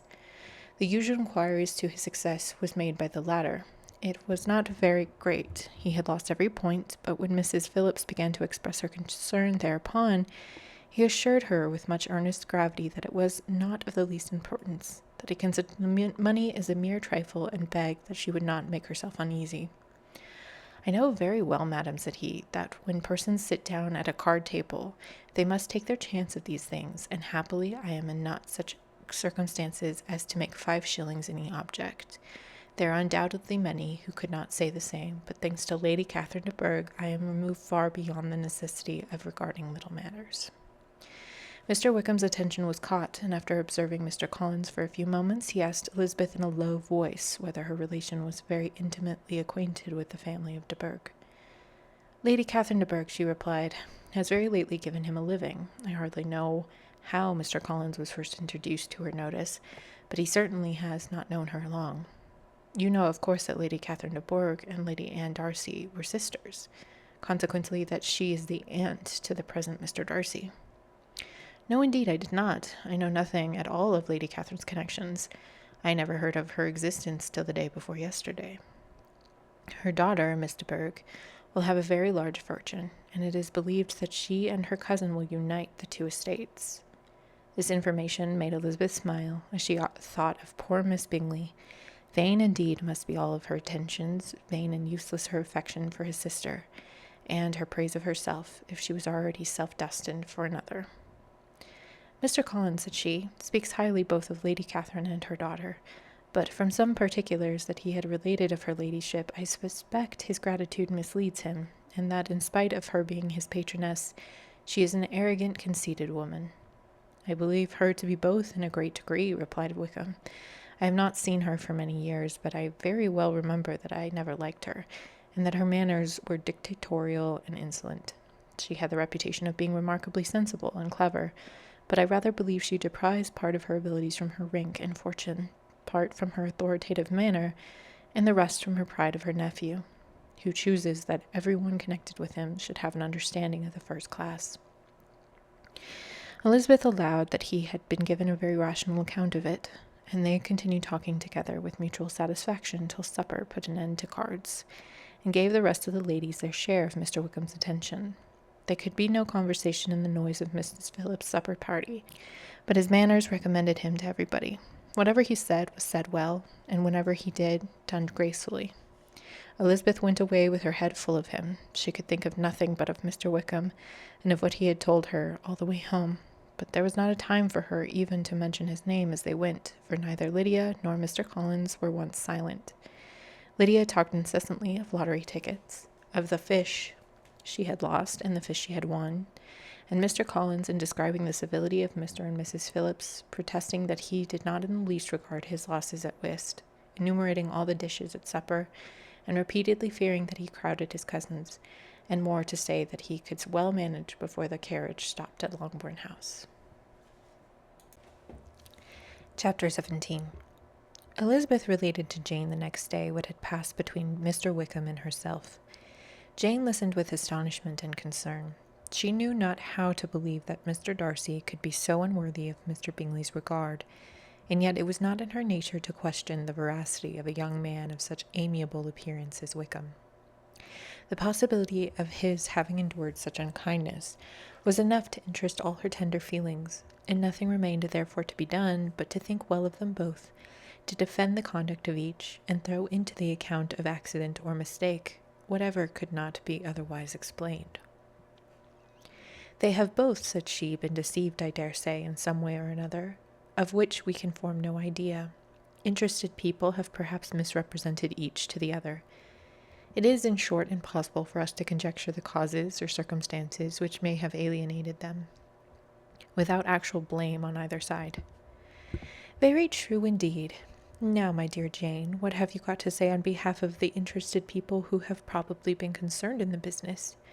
Do clear them, too, or we shall be obliged to think ill of somebody. Laugh as much as you choose, but you will not laugh me out of my opinion, my dearest Lizzie. Do not consider in what a disgraceful light it places Mr. Darcy to be treating his father's favourite in such a manner, one whom his father had promised to provide for. It is impossible. No man of common humanity, no man who had any value for his character, could be capable of it. Can his most intimate friends be so excessively deceived in him? Oh, no. I can much more easily believe Mr. Bingley's being imposed upon than that Mr. Wickham should invent such a history of himself as he gave me last night. Names, facts, everything mentioned without ceremony. If it be not so, let Mr. Darcy contradict it. Besides, there was truth in his looks. It is difficult indeed. It is distressing. One does not know what to think. I beg your pardon, one knows exactly what to think. But Jane could not think with certainty on only one point, that Mr. Bingley, if he had been imposed upon, would have much to suffer when the affair became public. The two ladies were summoned from the shrubbery where this conversation passed by the arrival of the very persons of whom they were speaking. Mr. Bingley and his sisters came to give their personal invitation for the long-expected ball at Netherfield, which was fixed on for the following Tuesday. The two ladies were delighted to see their dear friend again, called it an age since they had met, and repeatedly asked what she was doing with herself since their separation. To the rest of the family they paid little attention, avoiding Mrs. Bennet as much as possible, saying not much to Elizabeth, and nothing at all to the others. They were soon gone again, rising from their seats with an activity which took their brother by surprise, and hurrying off as eager to escape from Mrs. Bennet's civilities. The prospect of the Netherfield ball was extremely agreeable to every female of the family. Mrs. Bennet chose to consider it as given in a compliment to her eldest daughter, and was particularly flattered by receiving the invitation from Mr. Bingley himself, instead of a ceremonious card. Jane pictured to herself a happy evening in the society of her two friends and the attentions of their brother, and Elizabeth thought with pleasure of dancing a great deal with Mr. Wickham, and of seeing a confirmation of everything in Mr. Darcy's look and behaviour. The happiness anticipated by Catherine and Lydia depended less on any single event or any particular person, for though they each, like Elizabeth, meant to dance half the evening with Mr. Wickham, he was by no means the only partner who could satisfy them, and a ball was, at any rate, a ball, and even Mary could assure her family that she had no disinclination for it. "While I can have my mornings to myself," said she, "it is enough, I think it is, no sacrifice to join occasionally in evening engagements.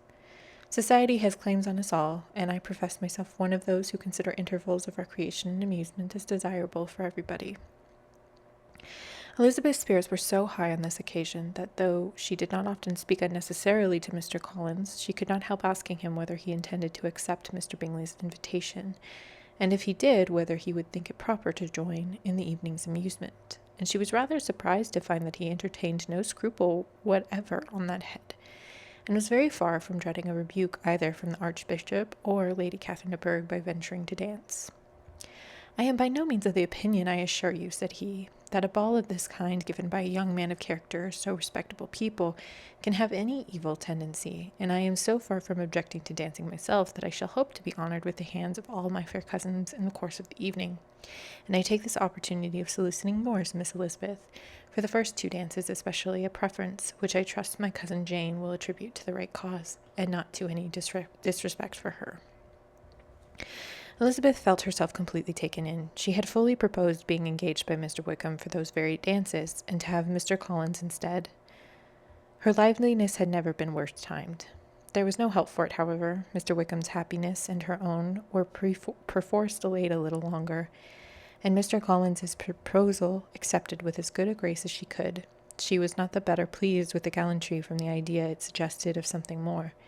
It now first struck her that she was selected from among her sisters as worthy of being mistress of Hunsford Parsonage, and of assisting to form a quadrille table at Rosings, in the absence of more eligible visitors. The idea soon reached conviction, as she observed his increasing civilities towards herself, and heard his frequent attempt to a compliment on her wit and vivacity, and though more astonished than gratified herself by this effort of her charms, it was not long before her mother gave her to understand that the probability of their marriage was extremely agreeable to her. Elizabeth, however, did not choose to take the hint, being well aware that a serious dispute might be the consequence of any reply. Mr. Collins might never make the offer, and till he did, it was useless to quarrel about him. If there had not been a Netherfield ball to prepare for and talk of, the younger Miss Bennets would have been in a very pitiable state at that time, for from the day of the invitation to the day of the ball, there was such a succession of rain as prevented their walking to Meryton once. No aunts, no officers, no news could be sought after. The very shoe roses for Netherfield were got by proxy.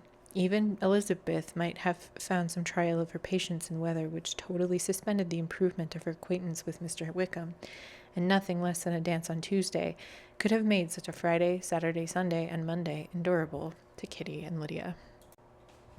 Chapter 18. Till Elizabeth entered the drawing-room at Netherfield and looked in vain for Mr. Wickham among the cluster of red coats there assembled, a doubt of his being present had never occurred to her. The certainty of meeting him had not been checked by any of those recollections that might not unreasonably have alarmed her. She had dressed with more than usual care, and prepared in the highest spirits for the conquest of all that remains unsubdued of his heart, trusting that it was not more than might be won in the course of the evening.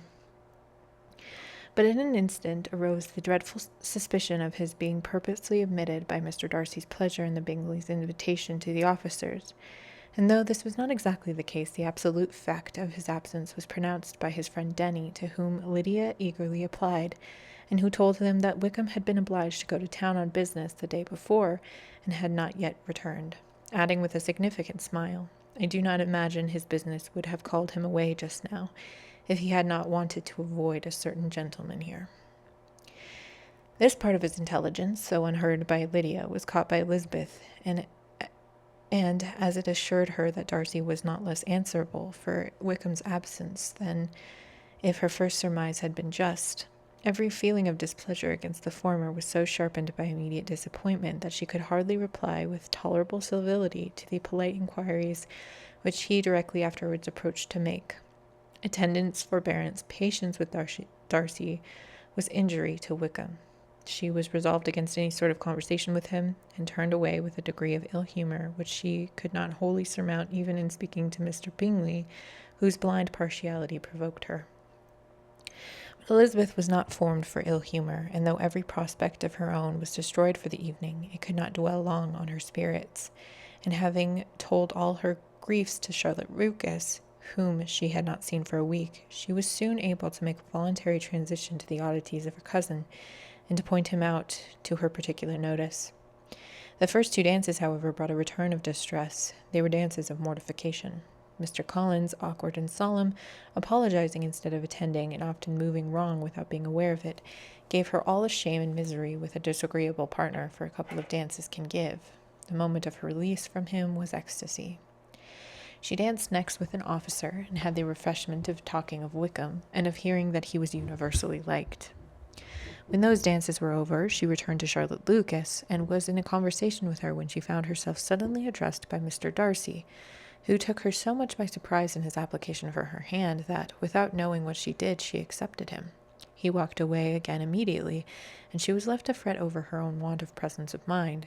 Charlotte tried to console her. "I dare say you will find him very agreeable." "Heaven forbid. That would be the greatest misfortune of all, to find a man agreeable whom one is determined to hate. Do not wish me such an evil." When the dancing recommenced, however, and Darcy approached to claim her hand, Charlotte could not help cautioning her in a whisper not to be simpleton, and allow her fancy for Wickham to make her appear unpleasant in the eyes of a man 10 times his consequence. Elizabeth made no answer, and took her place in the set, amazed at the dignity by which she was arrived in being allowed to stand opposite to Mr. Darcy, and reading in her neighbours' looks their equal amazement in beholding it. They stood for some time without speaking a word, and she began to imagine that their silence was to last through the 2 dances, and at first was resolved not to break it, till suddenly fancying that it would be a greater punishment to her partner to oblige him to talk, she made some light observation on the dance. He replied, and was again silent. After a pause of some minutes, she addressed him a second time with, "It is your turn to say something now, Mr. Darcy. I talked about the dance, and you ought to make some sort of remark on the size of the room or the number of couples." He smiled, and assured her that whatever she wished him to say should be said. "Very well, that reply will do for the present. Perhaps by and by I may observe that private balls are much pleasanter than public ones. But now we may be silent." "Do you talk by rule, then, while you are dancing?" "Sometimes. One must speak a little, you know. It would look odd to be entirely silent for half an hour together, and yet for the advantage of some, conversation ought to be so arranged as that they may have the trouble of saying as little as possible." "Are you consulting your own feelings in the present case, or do you imagine that you are gratifying mine?" "Both," replied Elizabeth archly, "for I have always seen a great similarity in the turn of our minds. We are each of an unsocial, taciturn disposition, unwilling to speak unless we expect to say something that will amuse the whole room, and be handed down to posterity with all the eclat of a proverb." "This is no very striking resemblance to your own character, I am sure," said he. "How near it may be to mine, I cannot pretend to say. You think it is a faithful portrait, undoubtedly. I must not decide on my own performance." He made no answer, and they were again silent till they had gone down the dance. When he asked her if she and her sisters did not often walk to Meryton, she answered in the affirmative, and, unable to resist the temptation, added, "When you met us the other day, we had just been forming a new acquaintance." The effect was immediate. A deeper shade of hauteur overspread his features, but he said not a word, and Elizabeth, though blaming herself for her own weakness, could not go on. At length Darcy spoke, and in a constrained manner said, "Mr. Wickham is blessed with such happy manners as may ensure his making friends. Whether he may be equally capable of retaining them is less certain. He has been so unlucky as to lose your friendship, replied Elizabeth with emphasis, and in a manner which he is likely to suffer from all his life. Darcy made no answer and seemed desirous of changing the subject. At that moment, Sir William Lucas appeared close to them, meaning to pass through the set to the other side of the room. But on perceiving Mr. Darcy, he stopped with a bow of superior courtesy to compliment him on his dancing and his partner. I have been most highly gratified indeed, my dear sir. Such very superior dancing is not often seen. It is evident that you belong to the first circles. Allow me to say, however, that your fair partner does not disgrace you, and that I must hope to have this pleasure often repeated, especially when a certain desirable event, my dear Eliza, glancing at her sister and Bingley, shall take place. What congratulations will then flow in! I appeal to Mr. Darcy, but let me not interrupt you. You will not thank me for detaining you from the bewitching converse of that young lady, whose bright eyes are also upbraiding me. The latter part of this address was scarcely heard by Darcy, but Sir William's allusion to his friend seemed to strike him forcefully, and his eyes were directed with a very serious expression towards Bingley and Jane, who were dancing together. Recovering himself, however, shortly, he turned to his partner and said, Sir William's interruption had made me forget what we were talking of. I do not think we were speaking at all. Sir William could not have interrupted two people in the room who had less to say for themselves. We have tried 2 or 3 subjects without success, and what we are to talk of next I cannot imagine. What think you of books? Said he, smiling. Books? Oh, no. I am sure we never read the same, or not with the same feelings. I am sorry you think so, but if that be the case, there can at least be no want of subject. We may compare our different opinions. No, I cannot talk of books in a ballroom. My head is always full of something else. The present always occupies you in such scenes, does it? Said he, with a look of doubt. Yes, always, she replied, without knowing what she said, for her thoughts were wandering far from the subject, as soon afterwards appeared by her suddenly exclaiming, I remember hearing you once say, Mr. Darcy, that you hardly ever forgave, that your resentment once created was unappeasable. You were very cautious, I suppose, as to its being created. I am, said he with a firm voice. And never allow yourself to be blinded by prejudice? I hope not. It is particularly incumbent on those who never change their opinion to be secure of judging properly at first. May I ask to what these questions tend? Merely to the illustration of your character, said she, endeavoring to shake off her gravity. I am trying to make it out. And what is your success? She shook her head. I do not get on at all.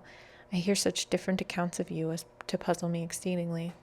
I can readily believe, answered he gravely, that reports make vary greatly with respect to me, and I could wish, Miss Bennet, that you were not to sketch my character at the present moment, as there is reason to fear that the performance would reflect no credit on either. But if I do not take your likeness now, I may never have another opportunity. I would by no means suspend any pleasure of yours, he coldly replied. She said no more, and they went down the other dance and parted in silence, and on each side dissatisfied, though not to an equal degree. For in Darcy's breast there was a tolerable, powerful feeling towards her, which soon procured her pardon, and directed all his anger against another. They had not long separated when Miss Bingley came towards her, and with an expression of civil disdain accosted her.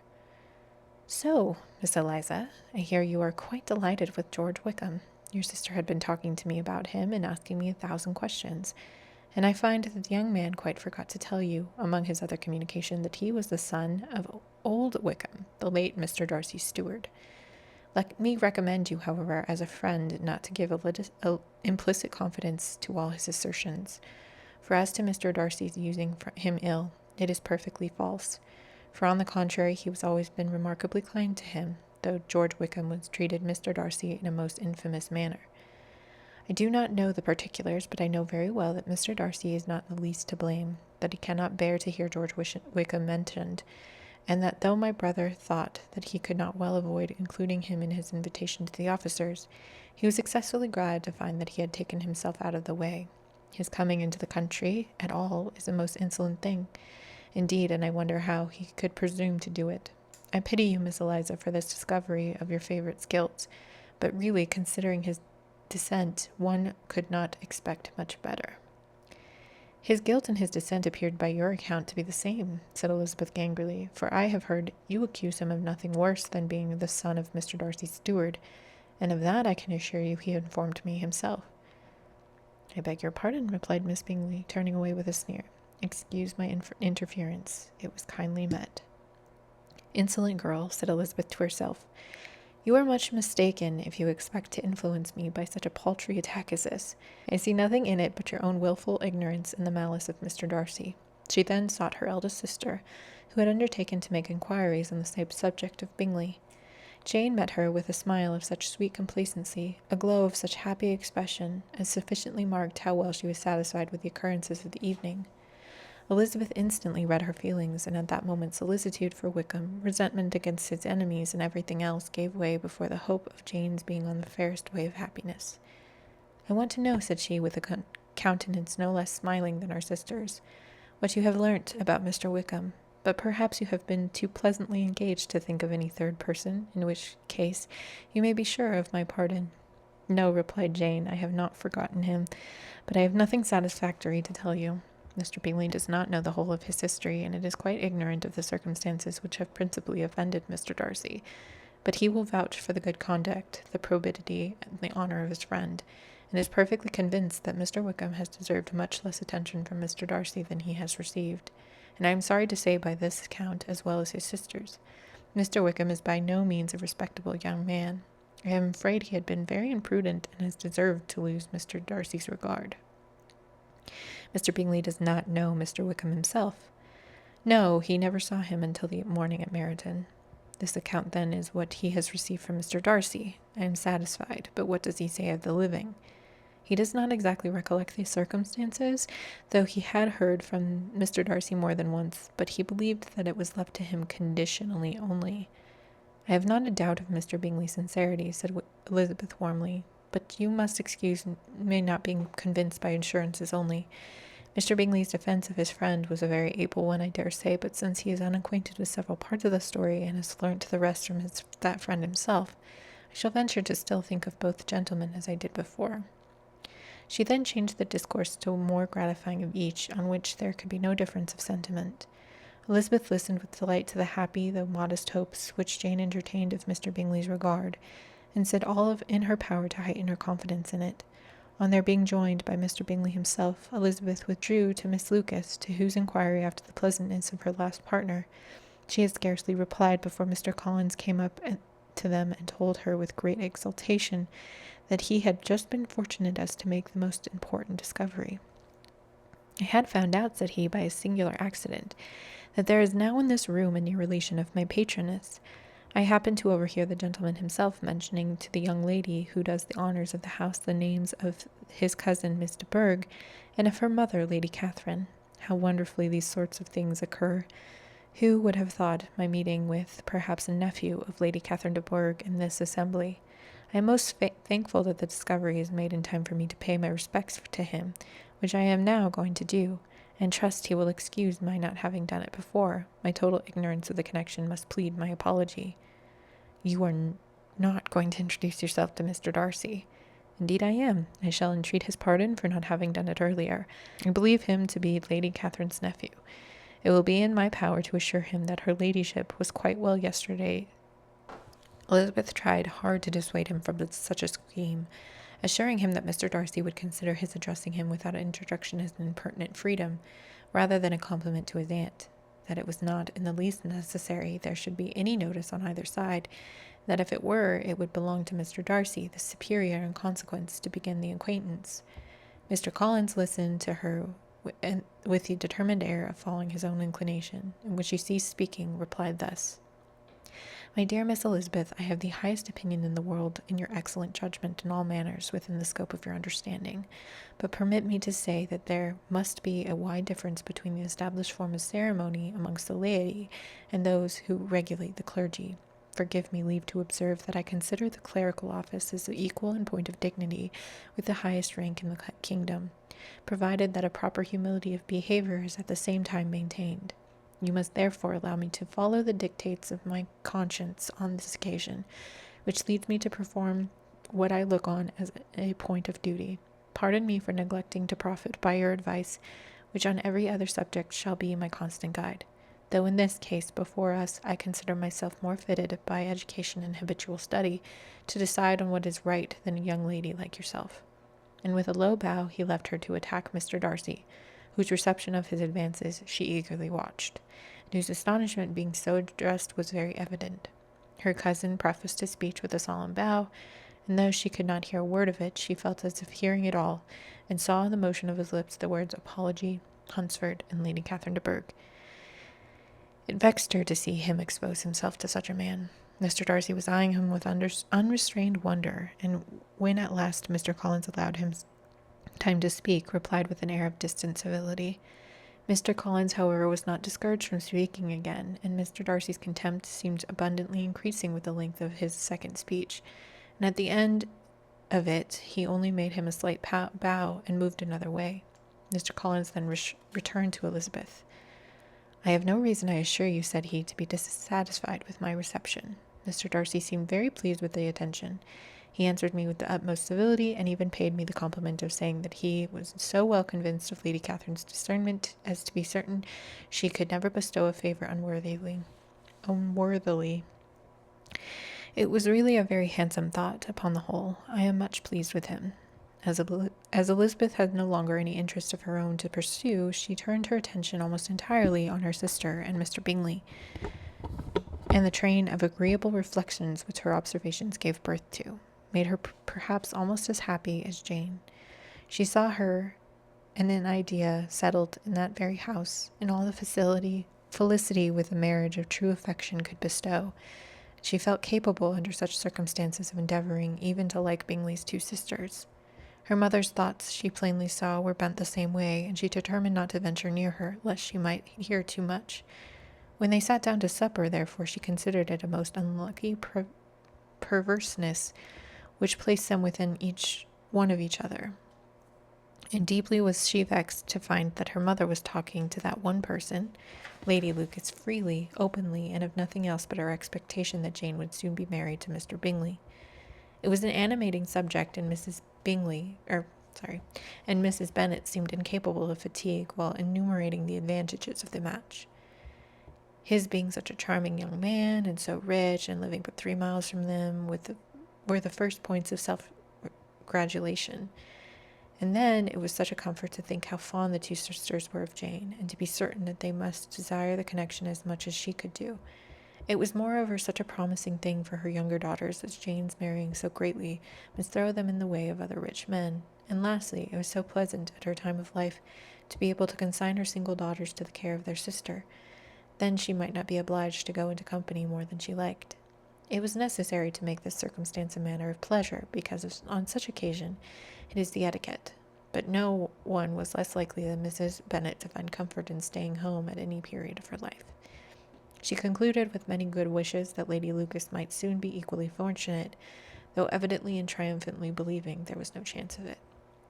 In vain did Elizabeth endeavour to check the rapidity of her mother's words, or persuade her to describe her felicity in a less audible whisper, for to her inexpressible vexation she could perceive that the chief of it was overheard by Mr. Darcy, who sat opposite of them.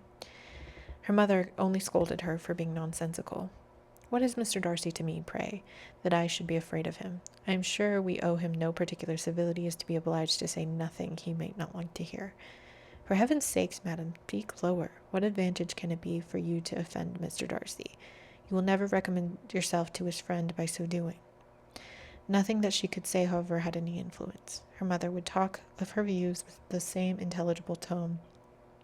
Elizabeth blushed and blushed again with shame and vexation. She could not help frequently glancing her eye at Mr. Darcy, though every glance convinced her of what she dreaded. For though he was not always looking at her mother, she was convinced that his attention was invariably fixed on her. The expression of his face changed gradually from indignant contempt to a composed and steady gravity. At length, however, Mrs. Bennet had no more to say, and Lady Lucas, who had been long yawning at the repetition of delights which she saw no likelihood of sharing, was left to the comforts of cold ham and chicken. Elizabeth now began to revive, but not long was the interval of tranquillity, for when supper was over, singing was talked of, and she had the mortification of seeing Mary, after very little entreaty, preparing to oblige the company. By many significant looks and silent entreaties did she endeavour to prevent such a proof of complaisance, but in vain. Mary would not understand them.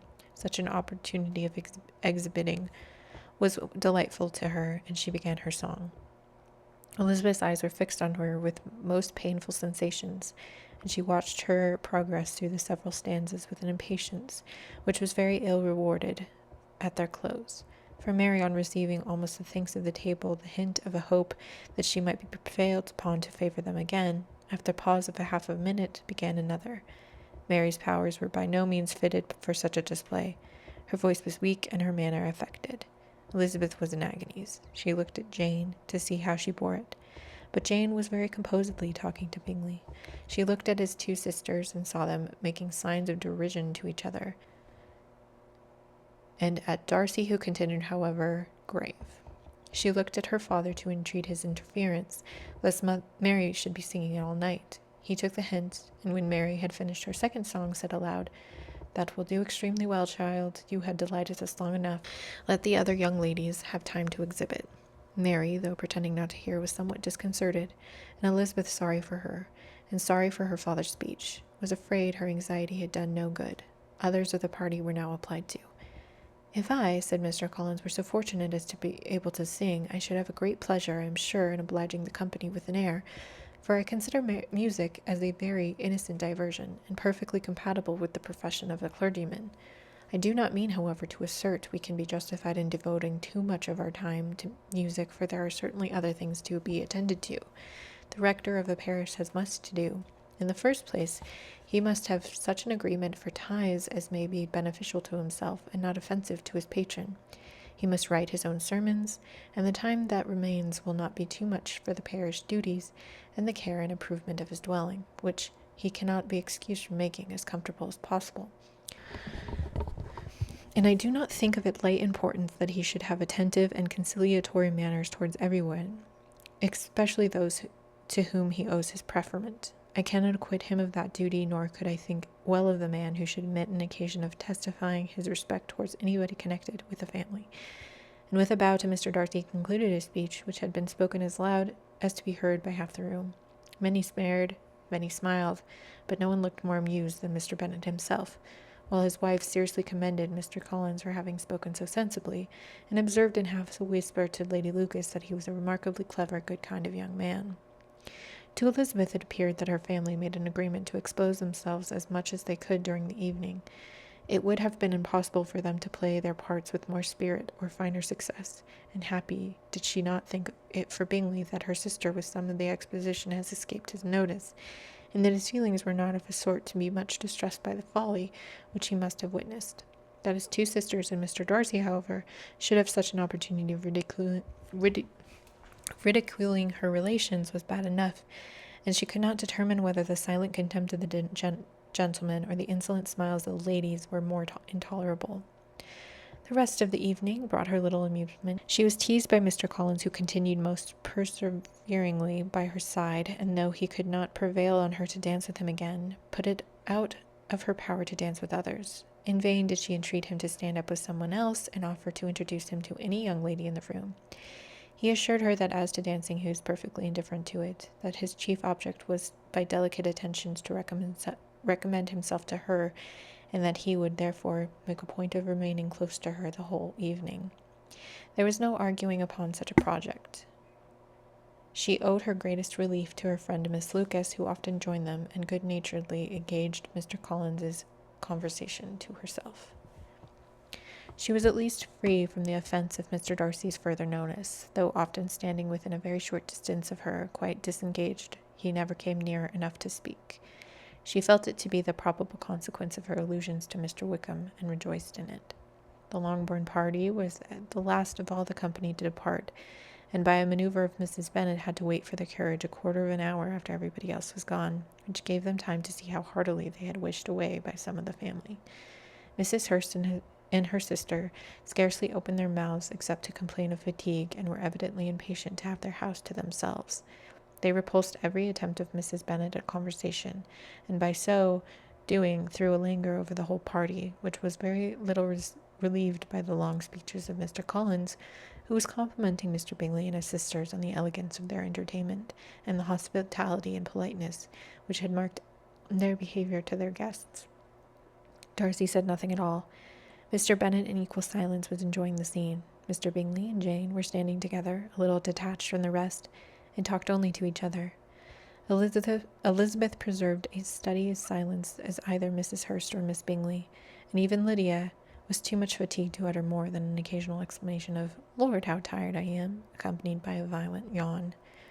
When at length they arose to take leave, Mrs. Bennet was most pressingly civil in her hope of seeing the whole family soon at Longbourn, and addressed herself especially to Mr. Bingley to assure him how happy he would make them by eating a family dinner with them at any time, without the ceremony of a formal invitation.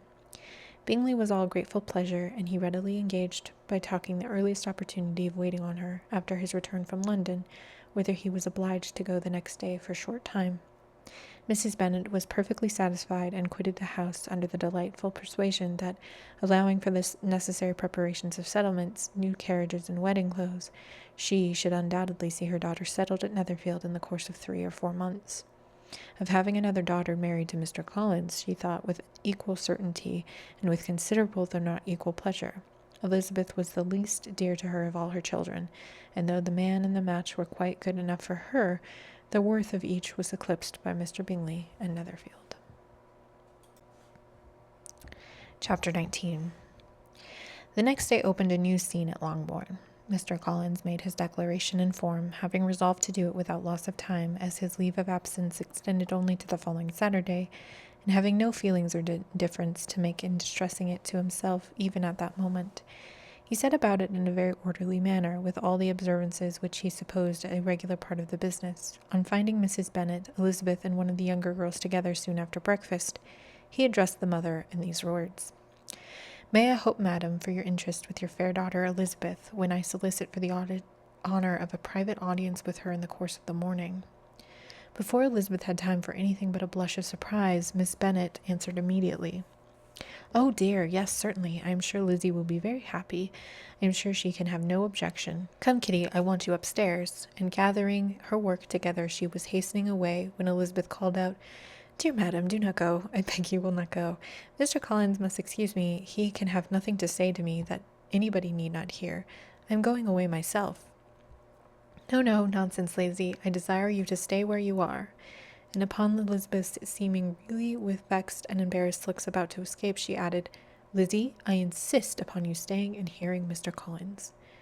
Elizabeth could not impose such an injunction, and a moment's consideration making her also sensible that it would be wisest to get it over as soon and as quickly as possible, she sat down again and tried to conceal by incessant employment the feelings which were divided between distress and diversion. Mrs. Bennet and Kitty walked off, and as soon as they were gone, Mr. Collins began: "Believe me, my dear Miss Elizabeth, that your modesty, so far from doing you any disservice, rather adds to your other perfections. You would have been less amiable in my eyes had there not been this little unwillingness. But allow me to assure you that I have your respected mother's permission for this address. You can hardly doubt that my intentions have been too marked to be mistaken. Almost as soon as I entered the house, I singled you out as the companion of my future life. But before I am run away with my feelings on this subject, perhaps it would be advisable for me to state my reasons for marrying, and moreover for coming into Hertfordshire with the design of selecting his wife, as I certainly did."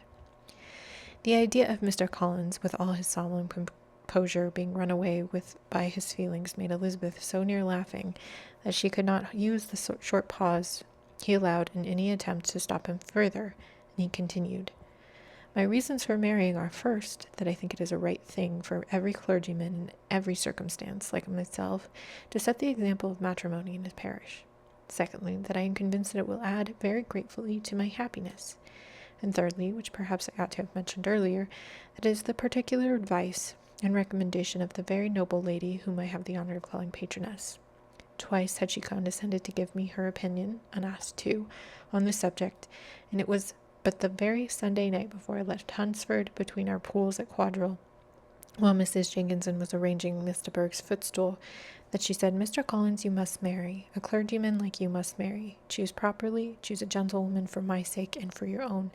Let her be an active, useful sort of person, not brought up high, but able to make a small income go a good way. This is my advice. Find such a woman as soon as you can. Bring her to Hunsford, and I will visit her. Allow me, by the way, to observe, my fair cousin, that I do not reckon the notice and kindness of Lady Catherine de Bourgh as among the least of the advantages in my power to offer. You will find her manners beyond anything I can describe, and your wit and vivacity, I think, must be acceptable to her, especially when tempered with the silence and respect which her rank will inevitably excite.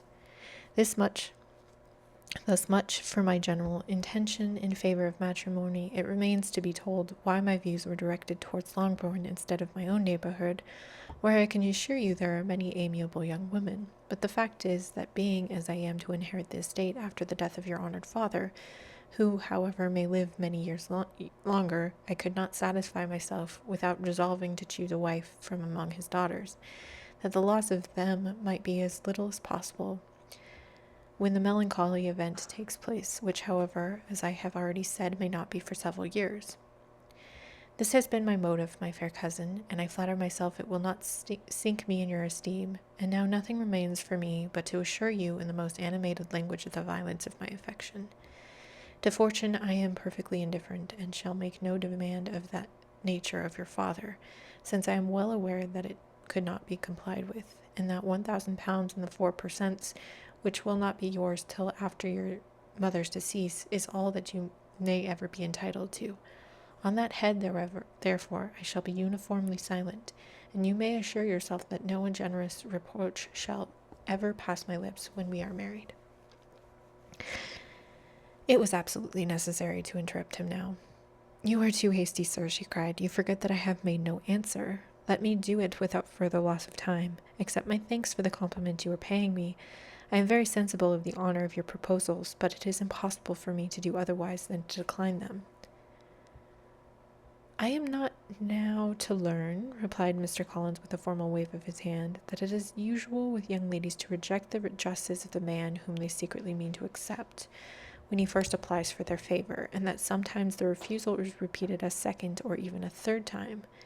I am therefore by no means discouraged by what you have just said, and shall hope to lead you to the altar ere long. Upon my word, sir, cried Elizabeth, your hope is a rather extraordinary one after my declaration.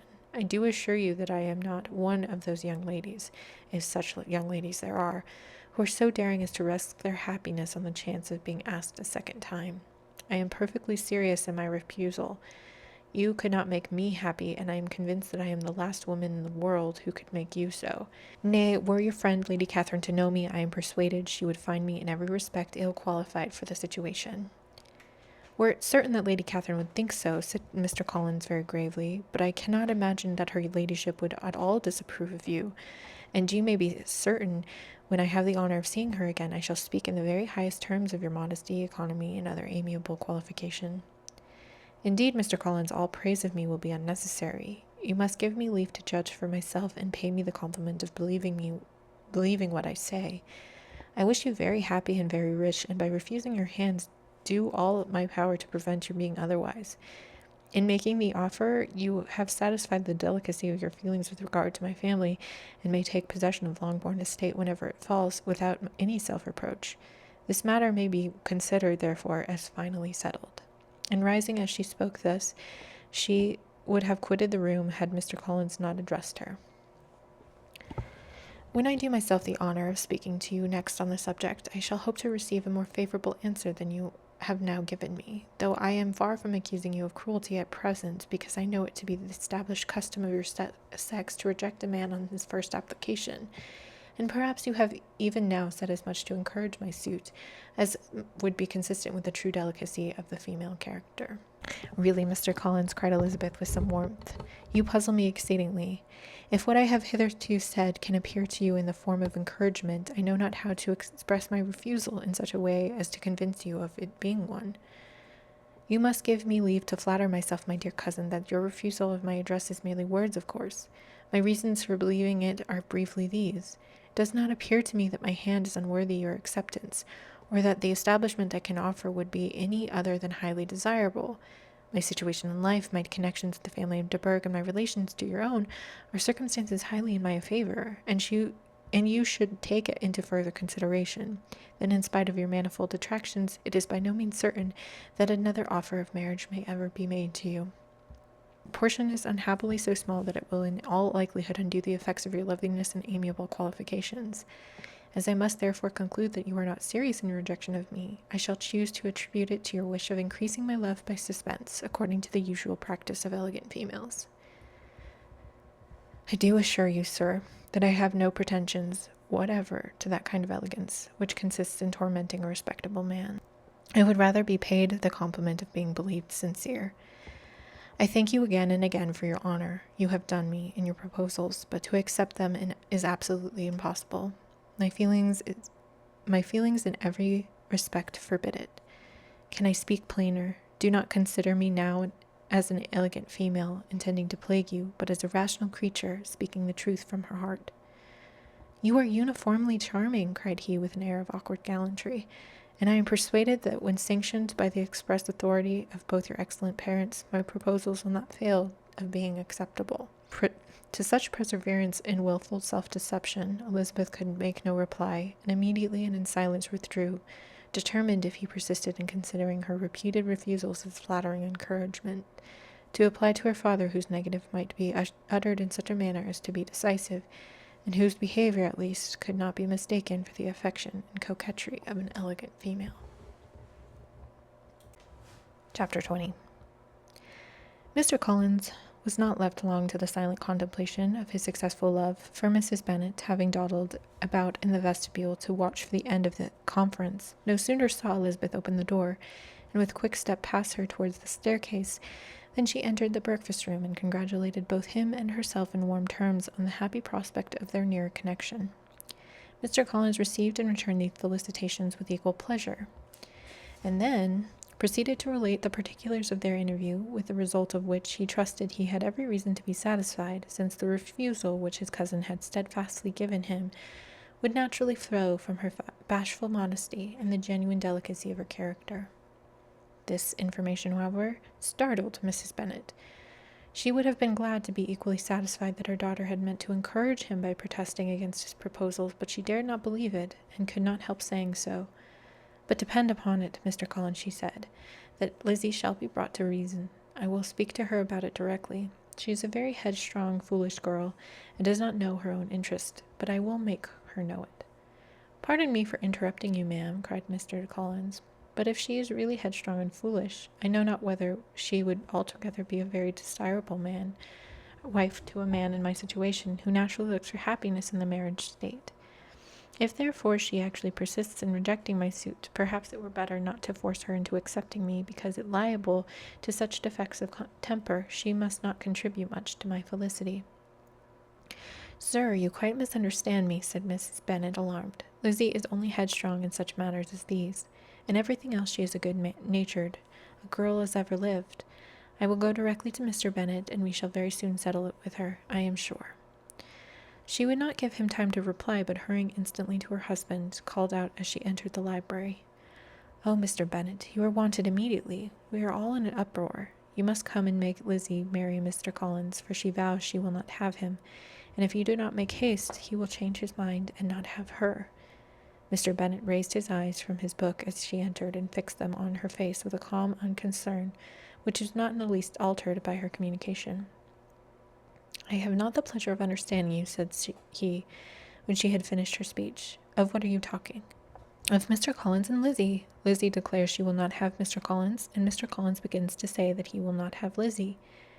And what am I to do on the occasion? It seems an hopeless business." "Speak to Lizzie about it yourself. Tell her that you insist upon her marrying him. Let her be called down. She shall hear my opinion." Mrs. Bennet rang the bell, and Miss Elizabeth was summoned to the library. "Come here, child," cried her father, as she appeared. "I sent for you on an affair of importance. I understand that Mr. Collins has made you an offer of marriage. Is it true?" Elizabeth replied that it was. "Very well, and this offer of marriage you have refused?" "I have, sir." "Very well, we now come to the point. Your mother insists upon you accepting it. Is it not so, Mrs. Bennet?" "Yes, or I will never see her again."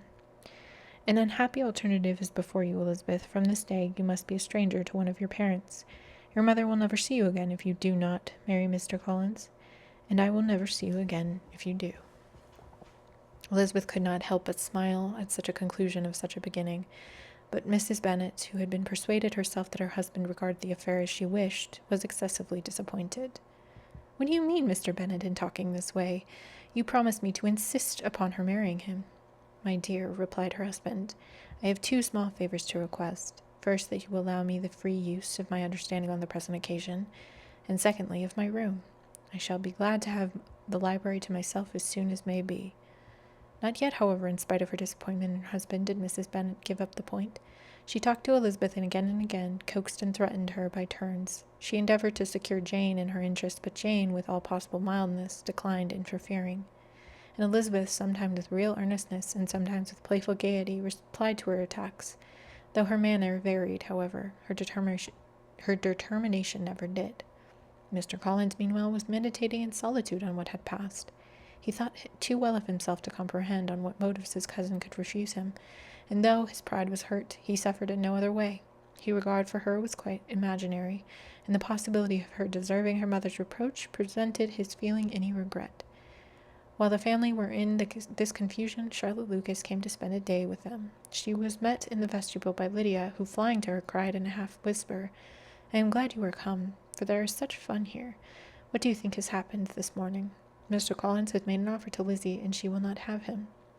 Charlotte hardly had time to answer before they were joined by Kitty, who came to tell the same news. And no sooner had they entered the breakfast room, where Mrs. Bennet was alone, than she likewise began the subject, calling on Miss Lucas for her compassion, and entreating her to persuade her friend Lizzie to comply with the wishes of all her family.